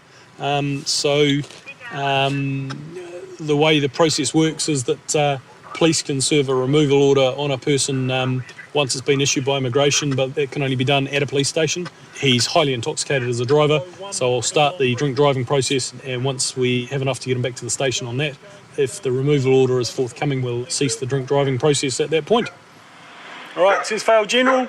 Now require you to accompany me to the Manurewa police station or any other such place for the purpose of an evidential breath test, blood test, or both. Do you understand that? Okay. And by the time they get back to Manurewa station, immigration has confirmed Simon's an illegal alien. Yeah, you knew you weren't supposed to be in New Zealand? You should have already left? Yeah. How long ago should you have left? It might be 4 or 5 years now. Yeah, well, you just come here on 6-month visitor permit. Yeah. And you've been here 7 years. Yeah, 7 years. So why didn't you go home? I don't know. This is an immigration removal order. You are unlawfully in New Zealand and you are being removed. You are now under arrest. A few days later, Simon was returned to Western Samoa, and as a result, the drink driving charges were withdrawn. All I've got is a male cork, 17 years old. I'm just trying to bring the informant back. I think he's outside. Copy. If he's able to keep obs, that'd be appreciated, as long as he don't put himself in a situation where it might get hurt. On Auckland's North Shore, a man is following kids who are reportedly vandalising cars, and Officer Warwick Stainton and Laura Ellis are racing to his aid. Yeah, I'm sorry, he's actually gone out of the address, gone into the park. And I don't have a mobile number, so I'm unable to get through to him either. Losing contact with the informant raises concerns for his safety, as situations like this easily turn sour in a darkened park. Just cruise over next to the actual wharf. But thankfully, it's not long before he's spotted following at a safe distance. Yeah, just through. No, round to the right. Round to the right. And now the alleged offenders have found themselves in a sticky situation. We've just been to see the informant, who's basically at the end of the day, no window's been smashed, but a car across the road has been egged and vandalised. So he's given us a description. I think pretty sure there's someone down here with the team policing unit who matches that description. Yep, we're just going to go down there and have a chat to him and bring him back and get him to explain himself to him. Just come down and speak to me for a second. Hey, what's this I hear about you egging a car? I haven't egged anything, sir. You haven't egged a car at all? No. You sure? Yeah, I'm certain. I've actually been done for egging in the past. And have you? Back, yeah. Are you really, really sure? I'm 100% sure I have. Okay. If I was to tell you that I've got someone down there, quite a nice middle-aged gentleman who's seen you do it, what would you say? I'd say he's not telling the truth. Or he's not telling the truth? Or he's got me mixed up. I haven't been egging, sir, I promise. Okay. He gave me a description which pretty much matches you in a sorry, excuse the pun, but in an eggshell. So... I haven't been egging, I promise, I swear. You haven't been egging at all? So look at your hands. The other side? Okay. Let's go back down there and see this guy. Yeah, sure. And see what he has to say about it, all right? With a history as an egger, Clinton's innocent pleas aren't fooling anyone. And upon closer inspection, police discover evidence of his foul exploits. What's that? It's my strap. I sprung Yeah, that what's the gooey, egg yolky looking stuff on it? Give me a look at your hands. Put your hand out. I was touching them with my finger, but... I can see a streak of egg along your arm there. It's a cut. Is it? Yeah. It's like crusty, dried up stuff. It does. I haven't been egging, I swear. This is what's going to happen. I need you to be 100% honest with me, all right? And that will affect the outcome of the situation, okay? Yeah. Has someone from your group been egging? Yeah. Yep, okay. What I'm going to get you guys to do, as a group, is to go back, come back here, take off your top layer of T-shirts and clean the egg off the vehicle. And that will avoid you being arrested. Does that sound fair? Yeah, that's fair. Okay. Do you want to cruise back to your mates, just bring them back here, clean the vehicles down? It wasn't on me, though. Yep. Exactly. All right, mate. Admitting defeat, Clinton crosses the road to get his friends on the other side, where they hatch a plan to clean the egg-coated cars. It's not fair that someone wakes up in the morning and their car's covered in egg. So that'll resolve the matter nicely, in my belief, and hopefully prevent them from doing it in the future now that they know that people will actually watch and then call us when that sort of stuff happens. Two of you over here, thanks. Hey guys, just over here as well, thanks. This car here. All right, hold a sec. Just the parts with the egg on it's fine, guys. Yep, sure. You guys are so lucky you're not going into the cells, eh? Is there any more? Is that it? Get it done quickly and then you guys can all leave, eh? Though it may have seemed like a harmless prank, the boys have now found the yolks on them. Though they all agree a blemish on their shirts is better than a stain on their records. So tonight you've got egg back on your jerseys, and that's all. Next time you won't be so lucky. Next time it'll be in the can, back to the station. Fingerprinting, photograph, it's the real deal. It's big boys jail, all right? Swear those guys. Straight home right now, all right? We don't want to see you out on the street again tonight. Thanks, guys. With another case cracked, the eggy offenders scramble home, grateful their bacon's been saved from a night in the cells. Next week on Police 10-7, racial tensions run riot on the streets of Auckland. You get an Asian calling a Māori boy a nigger. What do? This Māori boy hurt him. I wanted to fucking maim him. I wanted to send him back to China in a fucking box, man. And a backwater boy racer vows revenge when his car gets confiscated. Oi, we'll go home and get my highlights and we'll fucking get revenge. Tonight on Police 10-7, Get in the car. racial tensions run riot on the streets of Auckland. You get an Asian calling a Māori boy a nigger. What do? This Māori boy hurt him. I wanted to fucking maim him. I wanted to send him back to China in a fucking box, man. A backwater boy racer vows revenge when his car gets confiscated. Oi, we'll go home and get my highlights and we'll fucking get revenge. We're gonna ram lots of signs over it. Well, you get your Hilux and you chuck a trailer on it, you put this on the trailer, because it's not right. A drunk driver rips through the streets of Auckland. Comms were travelling about 47 k's an hour. And a squabble between siblings turns sour. My brother fucking punched me in the face more than once. It's Thursday afternoon in central Auckland, and Constables Hayden Petherbridge and Scott Johnson are responding to a call about a theft from a downtown bar. But the offenders are described as male Māori, medium build, short curly blue jeans and jacket. He's on foot heading down customs, copy. He kicked down the toilet and toilet door, and stole a wallet. For this guy here? Yeah, I'm familiar. We're about to that. Comscruff and I were off with that mail now. By the time police get to the scene, two passers-by have caught and held the suspect. Okay, you're under arrest for shoplifting, okay? No, I'm not shoplifting, mate. Yep. I'm not shoplifting at all. This guy should let me go. We'll let you go when the man's got you. He shot with this guy too.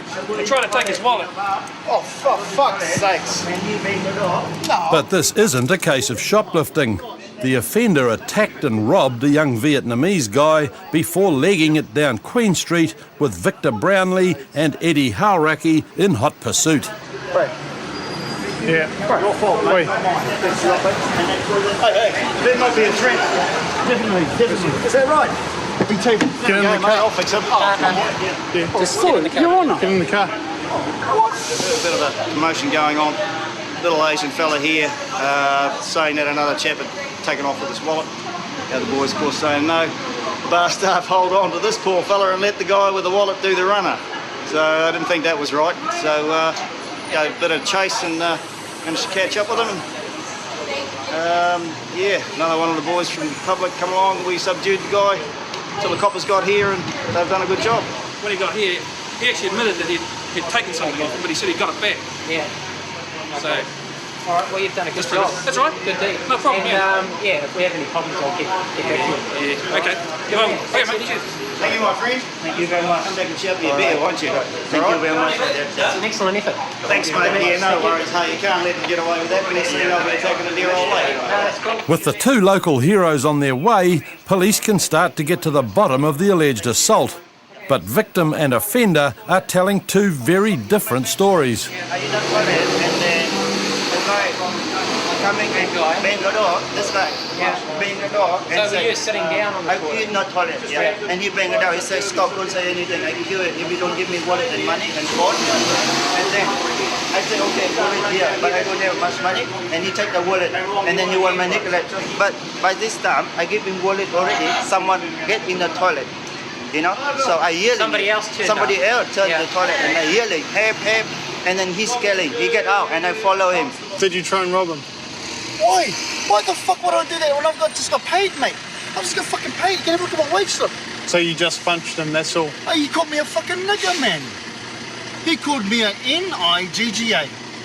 You know, am I supposed to stand there and say, oh, hell, let's let an Asian call a Māori a nigger? I run, and then he keep yelling noisy, and then... When about did he punch you? You said he punched you. In the toilet. So I outside the toilet, in the toilet, and I run, follow, I keep hanging my pen. I run on street. I run even my third one doesn't cover yet. You know, doesn't cover yet. Everyone saw that. Everyone for in the 24-hour bar. Straight up, you boss. I mean, I'm not being a dick. Fuck, I wouldn't do this shit at all. You get an Asian calling a Māori boy a nigger. What do? Walk away? Yeah, you would walk away, eh? Not this Māori boy. This Māori boy retaliated within the wrong intentions, man, to hurt him. I hurt him. I fucking wanted to hurt him, bro. I wanted to fucking maim him. I wanted to send him back to China in a fucking box, man. Apart from the fact that Hugh doesn't come from China in the first place, Paul's in serious trouble. Inquiries at the bar confirm that there was no racial abuse, and the violent robbery happened after Hugh pulled out a big wad of $20 notes. Yeah, he tried to add my money as well, but that one, just could be about $880 because I know exactly how much money I got.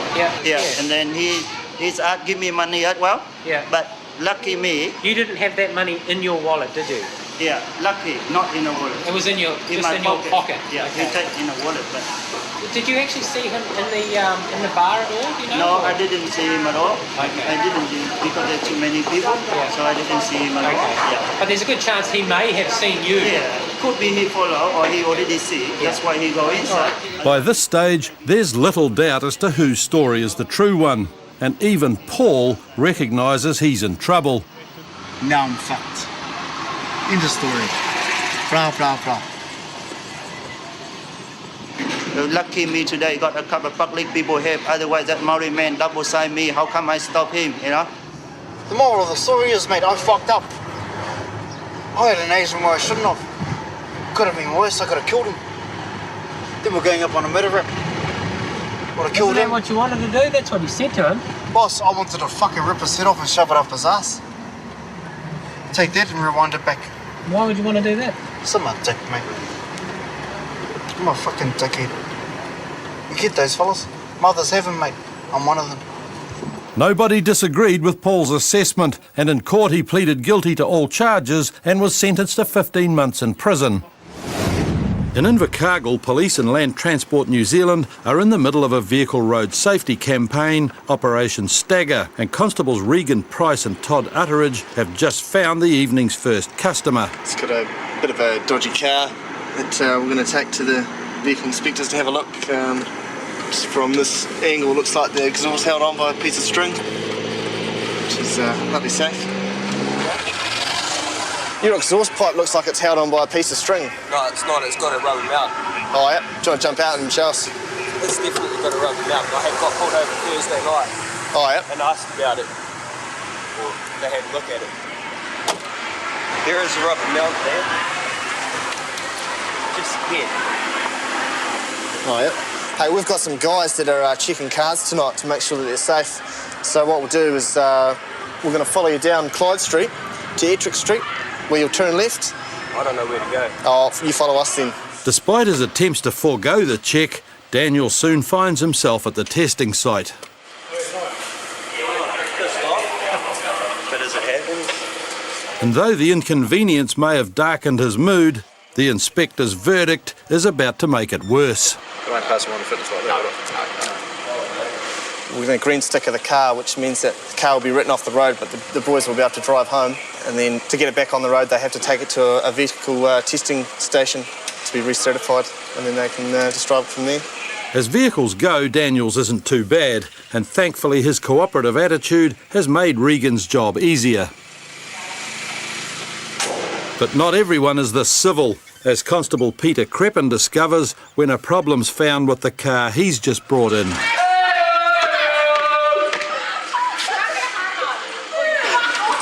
So shit. No brake fluid in the back part of the master cylinder. There's possibly no brakes in one part of the circuit. Nah, it's mid. No, it's not with it. No.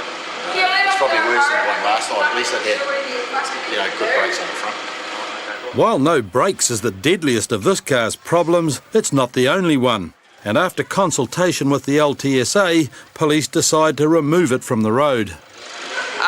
Cops again. That's about it. Yeah, they are. It's too hot for the cops and they can't handle it. They're just too jealous. They're just gonna fucking be gay. They just don't want us cool. Yeah. What's the story? There's no brake fluid in your brake cylinder, man. Oi, bullshit! I'll fucking decide.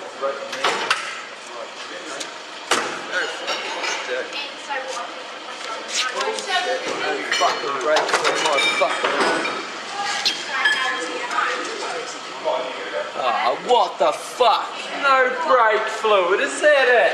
Where's your fucking brake? Failing to see how a lack of brakes could be a problem, Tom continues mouthing off to police, and during his rant comes up with an ingenious solution to his problem. Oi, we'll go home and get my Hilux and we'll fucking get revenge. We're gonna ram lots of signs over it. Well, you get your Hilux and you chuck a trailer on it, you put this on the trailer, because it's not moving, right? Can you let us take it home to fucking Gore at least? No, it's not moving. So it is your choice. You're going to push it on the road now or you lock it up now? I will lock it up now. Fuck, I'm gonna do the biggest burnout when I get home on the road. I'm gonna be drunk and I'm gonna be blowing the back tires out on that old wagon. Fuck, man. So way back. Fuck, my old man's gonna fucking cut the biscuit. Is he? Fuck you, you don't know what he's like. He used to have a fucking, he spotted a black 56 French wagon and he used to come down here and blow all the street lights out with this shotgun. Well, that's good. Sounds like a real intelligent guy. Yeah, he is. And he was there when that cop got shot too. My window smashed in last night. Despite his promises of retribution, Tom never returned to exact revenge. Yeah, man. And his precious car was eventually picked up without the aid of a shotgun. 578. It's on Great North Road. We're just going to go 3T with it. It's been involved in a 1V comms. A peaceful night in West Auckland has just been shattered by the piercing squeal of a mangled motorcar. And so far, Constable Seamus O'Lone and Kiliona Namoa's attempts to pull the man over have been in vain. Comms AVI2. Yeah, this car's failing to stop. We're travelling about 47 k's an hour. While it's hardly classed as a high-speed chase, this pursuit still presents many dangers, a fact made evident when the vehicle begins losing control. Yeah, we're travelling towards Avondale Great North Road. Registration Bravo Charlie Golf. He's been involved in a 1V comms. He's all over the road. He's having trouble steering it.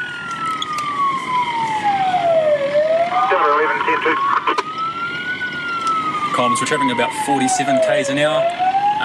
Nil traffic, just weaving in and out of 2 lanes.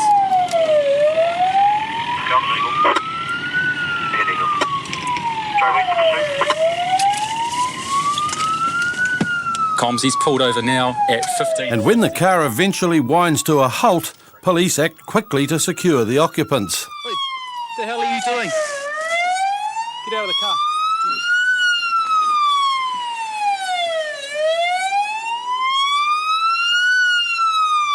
No problems, car stopped 2 miles out of it. Why didn't you guys stop? I don't know, the driver was drunk, I didn't Yeah. know that he was drunk. All right. Yeah, I know. I thought he was okay to drive. Okay. Yeah. But as the passenger now knows, Peter is far from okay to drive. And is as capable of controlling a vehicle as he is of completing a simple breath test. Blow into this, put your lips around here and blow. And keep blowing until I tell you to stop, okay? Blow. An easy task he simply can't get a hold of. Are you blowing into this?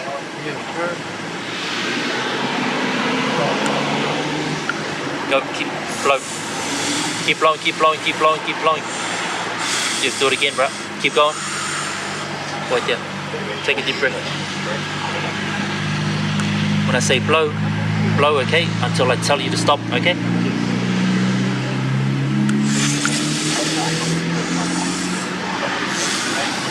Yeah, keep going, keep going. Long blows. Failing to provide the necessary puff, police patience wears thin. Mate, just take one deep breath. Secure your lips around the end there so none of the air is escaping out the sides, okay? One big breath and blow into it, okay? You gotta blow for about 10 seconds. Alright? Blow slowly, but continuously, okay? Secure your lips around Put it. your lips Don't let around any it. air around it. Yep. Yeah, shot. See what that says? Bell general, okay? With the official result confirming the obvious, Peter's scored himself a one-way ticket to the cells. However, there's still the matter of his mangled car to resolve, a mystery unravelled by a witness who's been following Peter all the way from Point Chevalier. They've just bowled over half the traffic lights just on the intersection of New North and Carrington. Carrington? Oh, yeah. okay. So I've just rung communications. All right. Awesome. Basically, him and his passenger have been driving from Unitec.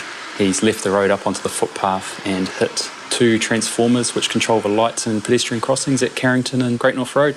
He's completely demolished those 2 transformers. I've spoken to council down there and they're estimating it to be around $20,000 worth of damage that he's done. And if a $20,000 bill wasn't enough, further inquiries at the station revealed that Peter would have some more explaining to do down the track. Checks through the computer and stuff show the car's not his, but he said it's his mate's car and he's looking at buying it, but I'm not too sure if he'll be looking at buying it now that he's written it off. I don't believe that he was trying to get away from us or anything. I just think he was oblivious to us being behind him. He pulled into the driveway after his friend's address, and I think he just got the wrong one to drop his friend off, and when he saw us jump out, I think that was the first time he realised that police were actually behind him. Peter ended up blowing almost twice the legal limit and was charged with excess breath alcohol, careless driving and driving without a valid licence. In court he received 80 hours of community service, 6 months disqualification and some words of wisdom from Kilione. As per any person drinking and driving, he's a bloody idiot. Okay, we've just been called to a disorder at the Lone Star Cafe. 4 people fighting on the street and 1 female down on the ground with ambos on their way. When Dunedin constables Janelle Tate and Jonathan Pearce arrive, they find out that the brawl has an unusual twist to it. It's between a sister and her 2 brothers. That is my brother. Okay. My brother and his wife separated a few weeks ago. There's a bit of family things went down. My sister, my father, myself went to the rugby. I come into work, they come in with me. Yeah. My brother turned up with a few of his mates. tried to apologise to my sister about a few things that have been said. Yeah. She said, I'm not interested at the moment, Yeah. so I had a few drinks. Next minute, I saw him in her face, and then I saw her flying into one of the video machines, Yeah. along with one of our other patrons. Yeah. So from what I understand, it's your brother's... My brother fucking punched me in the face. Okay. More than once. Okay. We're going to get I've got a locket your details. somewhere. Yeah. My brother dragged me from there and dragged me up to here. Yeah. Punched me in the face twice. Okay. Although Sarah is blaming her brother Barry, he and his wife Janice are telling police a very different story. Please, let me go. I cannot breathe. I screamed more than 5 times, let him Bar go. manager, assault charges, please. Okay, guys, you just hold here for 1 minute and then we'll be back, okay? But Barry has few supporters. His brother Jim is backing Sarah's story. Myself and an off-duty staff member got my brother outside. He went psycho. He hit my boss and the owner of the Lone Star in the face a couple of times. Yep. Had a go at me. He's ripped my shirt right off me, my other shirt. I thought I'd calm the situation down, and then some customers come out and said that the guy that you've just removed is just punching the shit out of my sister. Okay. Which you can see the state of. All I was trying to do is defuse the situation. Okay, so he's hit your sister and he's also punched the owner of the bar. Okay. More witnesses are also saying it was Barry's fault. But Janice isn't happy with the way things are unfolding. You can't tell the truth in front of me. You're a fucking piece of shit. He wants to go away because he wants his version of the story as he sees it. Have you not had to get me to talk to people No, individually? no. Words, and I didn't hear those words. I don't know what they were talking about. He turned to me, he took my drink, he said, we are out of here, he turned around, we're leaving. She said to me, that is it. He was white. I have one brother only, and she went to the end. What I can understand is they've all turned up here tonight, all been drinking at the rugby, and something's gone on previously between the sister and the brother. He's tried to apologise, she's told her to piss off, I think. He then has apparently hit her. He said it twice, he said. Yeah. He's hit the owner of the restaurant, he's been kicked out, and then I'm assuming that she's come back out onto the street and he's had another go at her.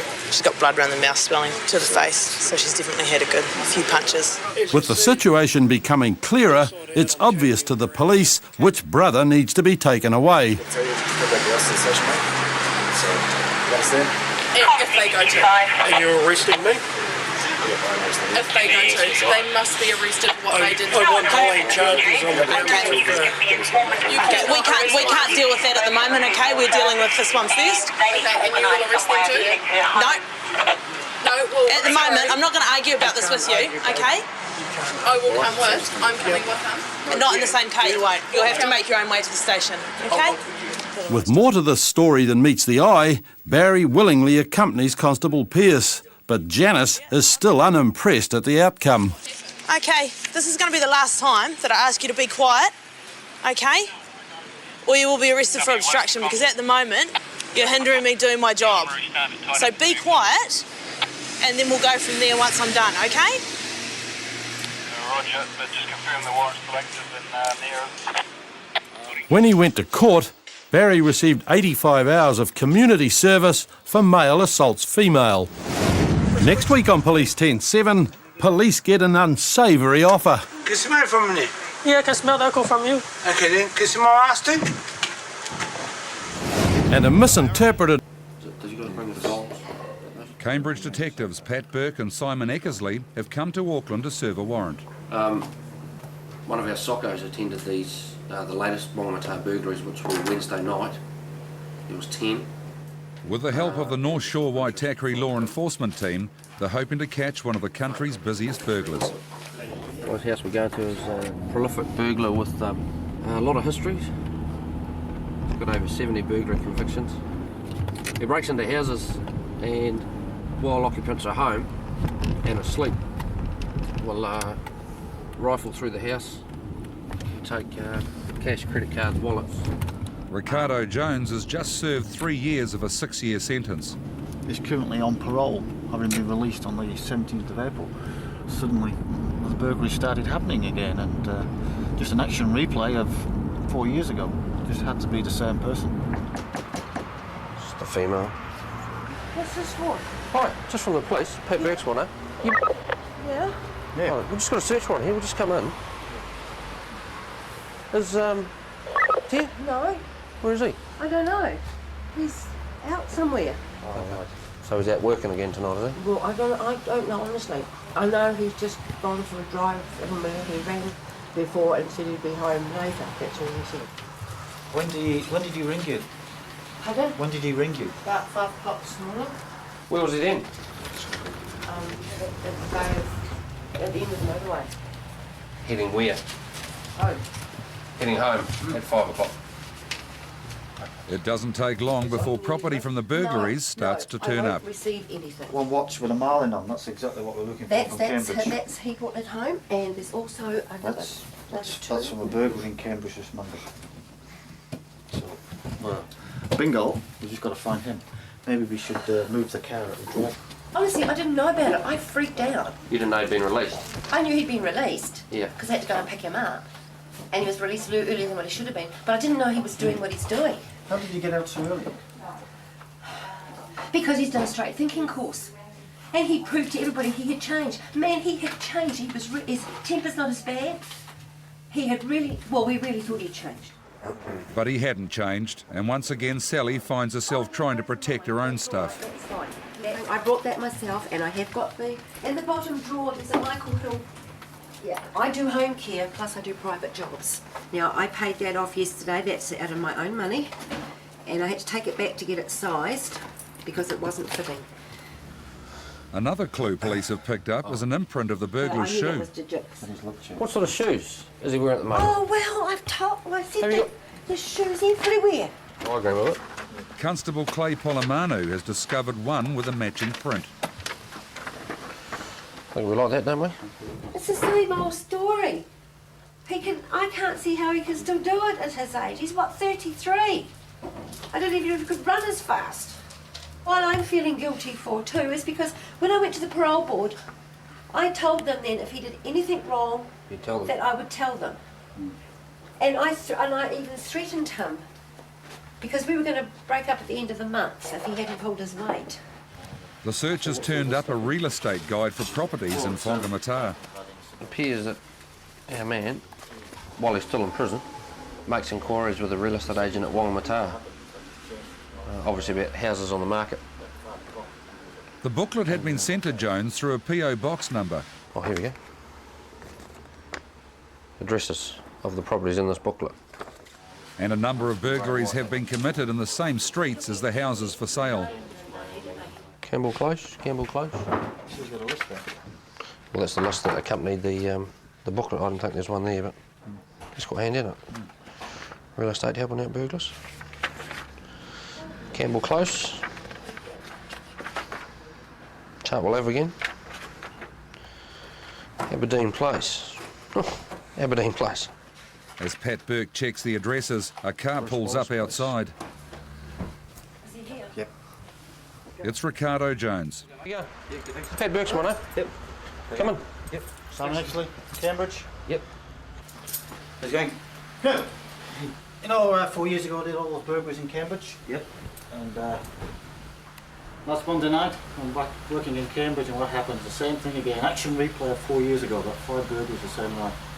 Yeah. Oh, yeah. So he's back in town. Yeah, I've been down here. What we've been doing this morning is since we've been here, we've been executing a search warrant at this address. Yeah.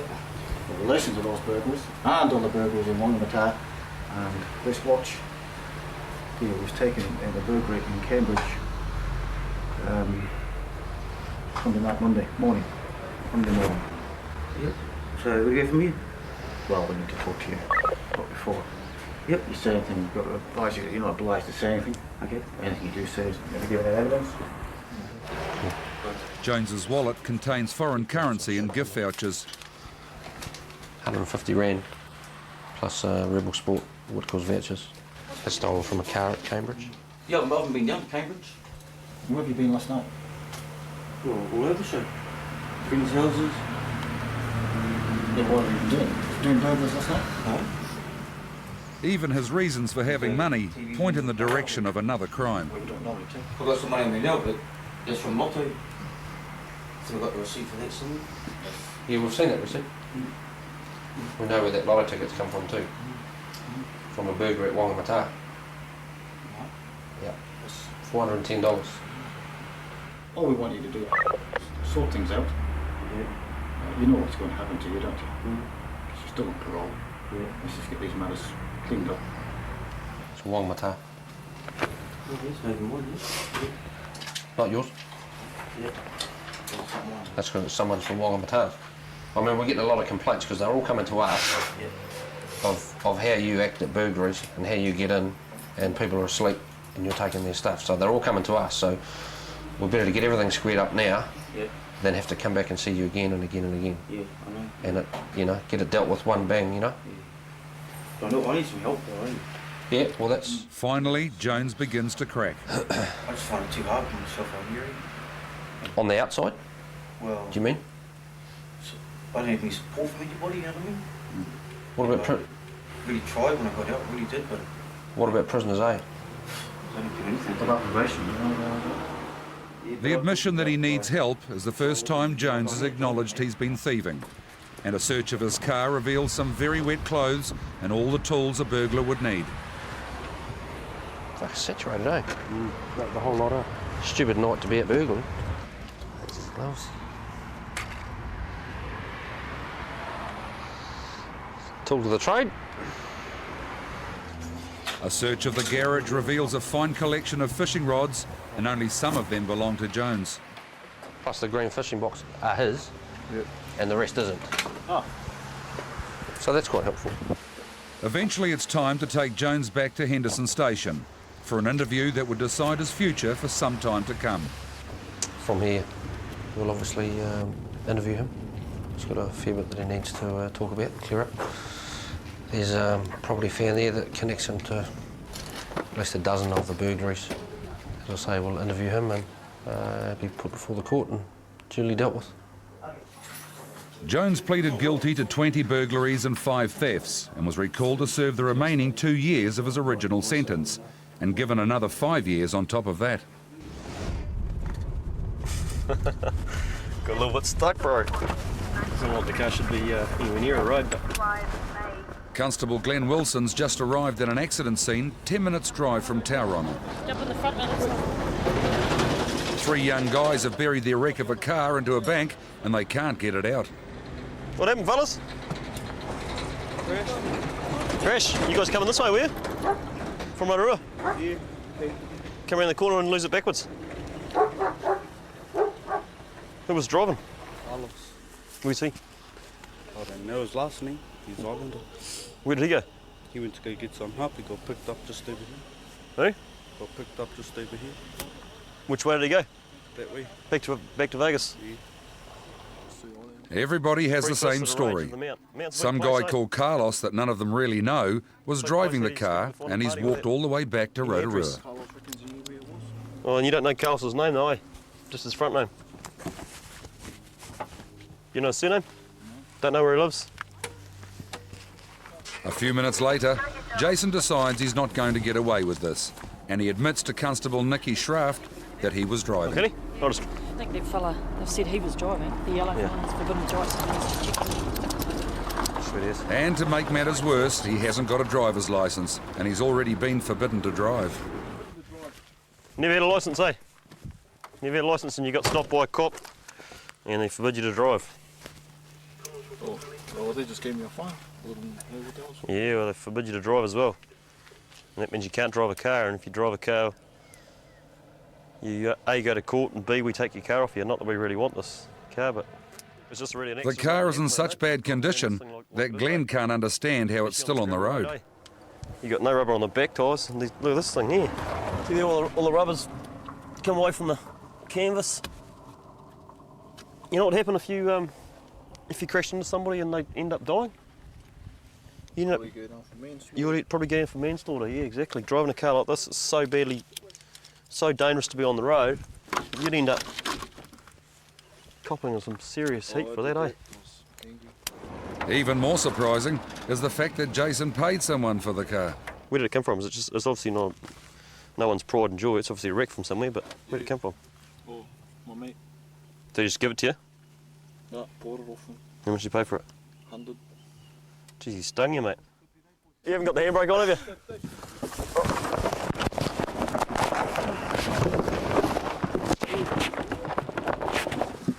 It's lucky the cash crashed into a bank and not someone else. The car was moved off the road to wait for the tow truck, and police began to wrap up the scene. You all right, mate? Go on, let's go, eh? And just process you for your driving whilst forbidden, okay? Is that a total? No, just down here in Gretton, yeah, just down the bottom of the hill. How are they getting? Are they Oh, I think they're going to be walking, I think, yeah. Oh no! With Jason's mates on the long road back to Rotorua, Jason gets taken off for processing at Gretton Station. He pleaded guilty to charges of careless driving and driving while forbidden. He got 80 hours community work and a $200 fine. And Glenn Wilson heads back on the road, chasing a driver who's been accused of road rage. Comms H28. You got a complaint forthcoming? Another driver has called police on his mobile phone to complain that he's been chased all over Tauranga by a guy who seems determined to run him off the road. What have you been up to, Dylan? I know why I'm getting pulled up. You do? Yep. Tell me about it. Because he pulled the fingers. When I caught up to him and told him to pull over, why did he do a stupid thing like that? He just wouldn't stop. Dylan, the driver, is claiming provocation. He's got no right to overtake me on the Harbour Bridge. Well, what are you going to do when you caught him? Well, what would you do, boss? I can't ring you. I've got no cell phone. Well, what were you going to do? I'll sort him out. Sort him out? The only way to sort this out is back at the station. And by the time Glenn gets Dylan back there, the other driver is already telling his story. Tried cutting me off in there, like I just came across the road again. I managed to brake and get out of that one. So at least a couple of times he's taken you on the inside and tried to swerve into you, yeah? It doesn't. It doesn't? It doesn't, because we came back and I said to the guys then, I said, what do you think we should do? Can't take this guy back where we live into the neighbourhood because he's not going to stop. Craig claims that he's been driving around trying to shake Dylan off. This other guy. But in Dylan's version of events, it's Craig who's had the problem. Yeah, so you passed him... I'm beside him before that roundabout. Okay, why were you passing him then? So I can get a good look at him and say, what, have you got a problem, mate? Yeah. So he did the bogey, so I think he's got a problem. So I followed him to Tortola Street, all the way to the Mount Central. He just turned around to the front of the Mount Police Station. He's done a U-turn and taken off again. I told him to stop, see what's the matter. Come on, mate, sort it out. I only want to sort it out with the driver, none of the passengers. The female in the back was probably scared. So if he had stopped, you probably would have given him a clip? I reckon I wouldn't have given him a clip, but if it went to the point, maybe I might have, yes. Yeah. Either way, it is Dylan who has the problem now. He was convicted on a charge of dangerous driving, was disqualified for 9 months, and put under 12 months supervision.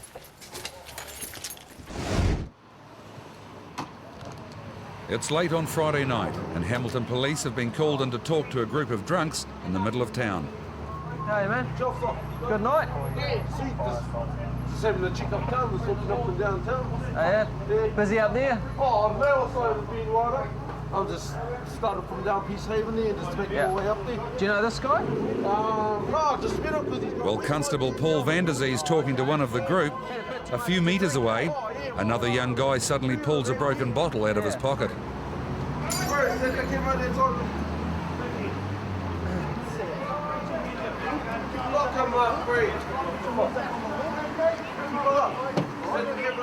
When Constable Neil Frey goes to search the guy, he starts to resist, and Neil decides to handcuff him.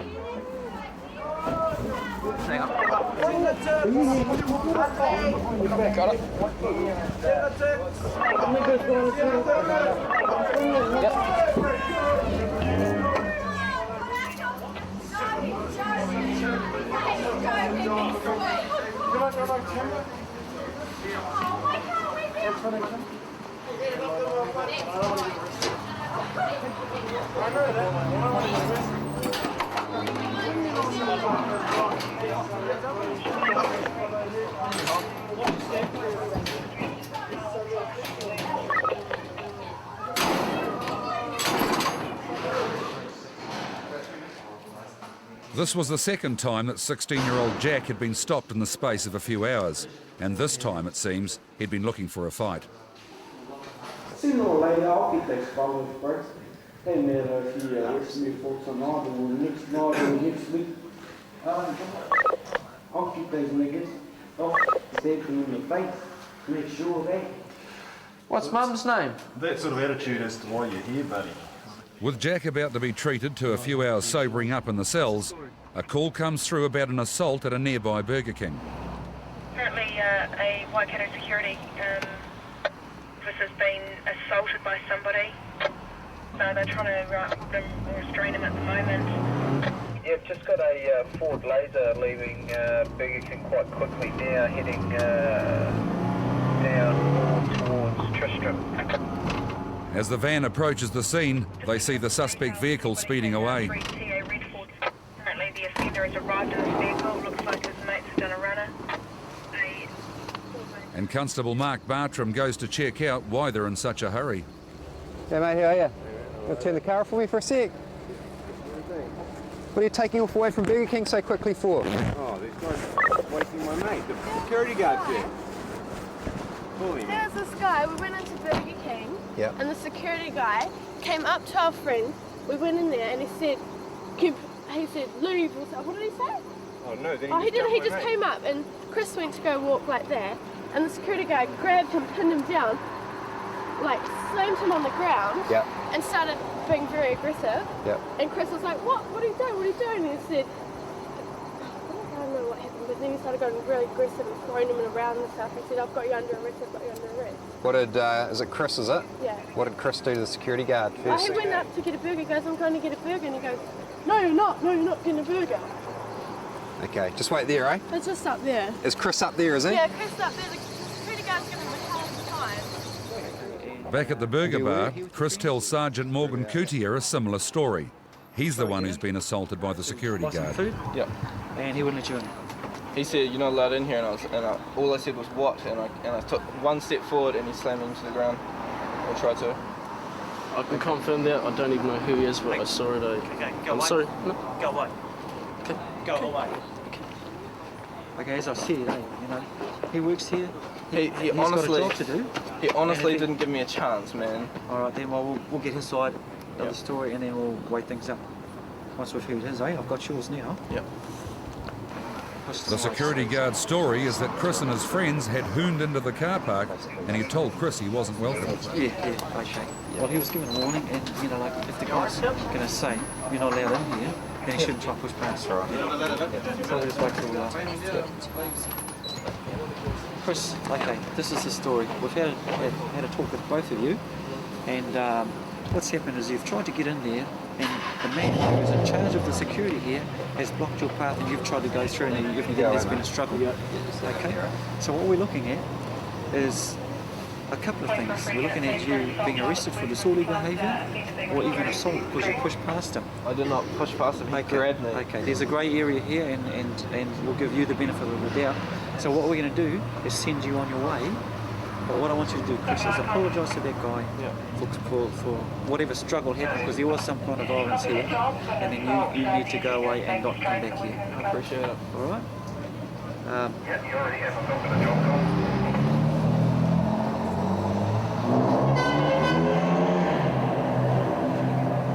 Sorry, I tried to do whatever I did. Not exactly sure what that was, but obviously, you had some difference to whatever. All I say is when someone says that you're denied entry, there's no questions. Okay. Right, I accept that. Okay, fair enough. Yep. Thank you.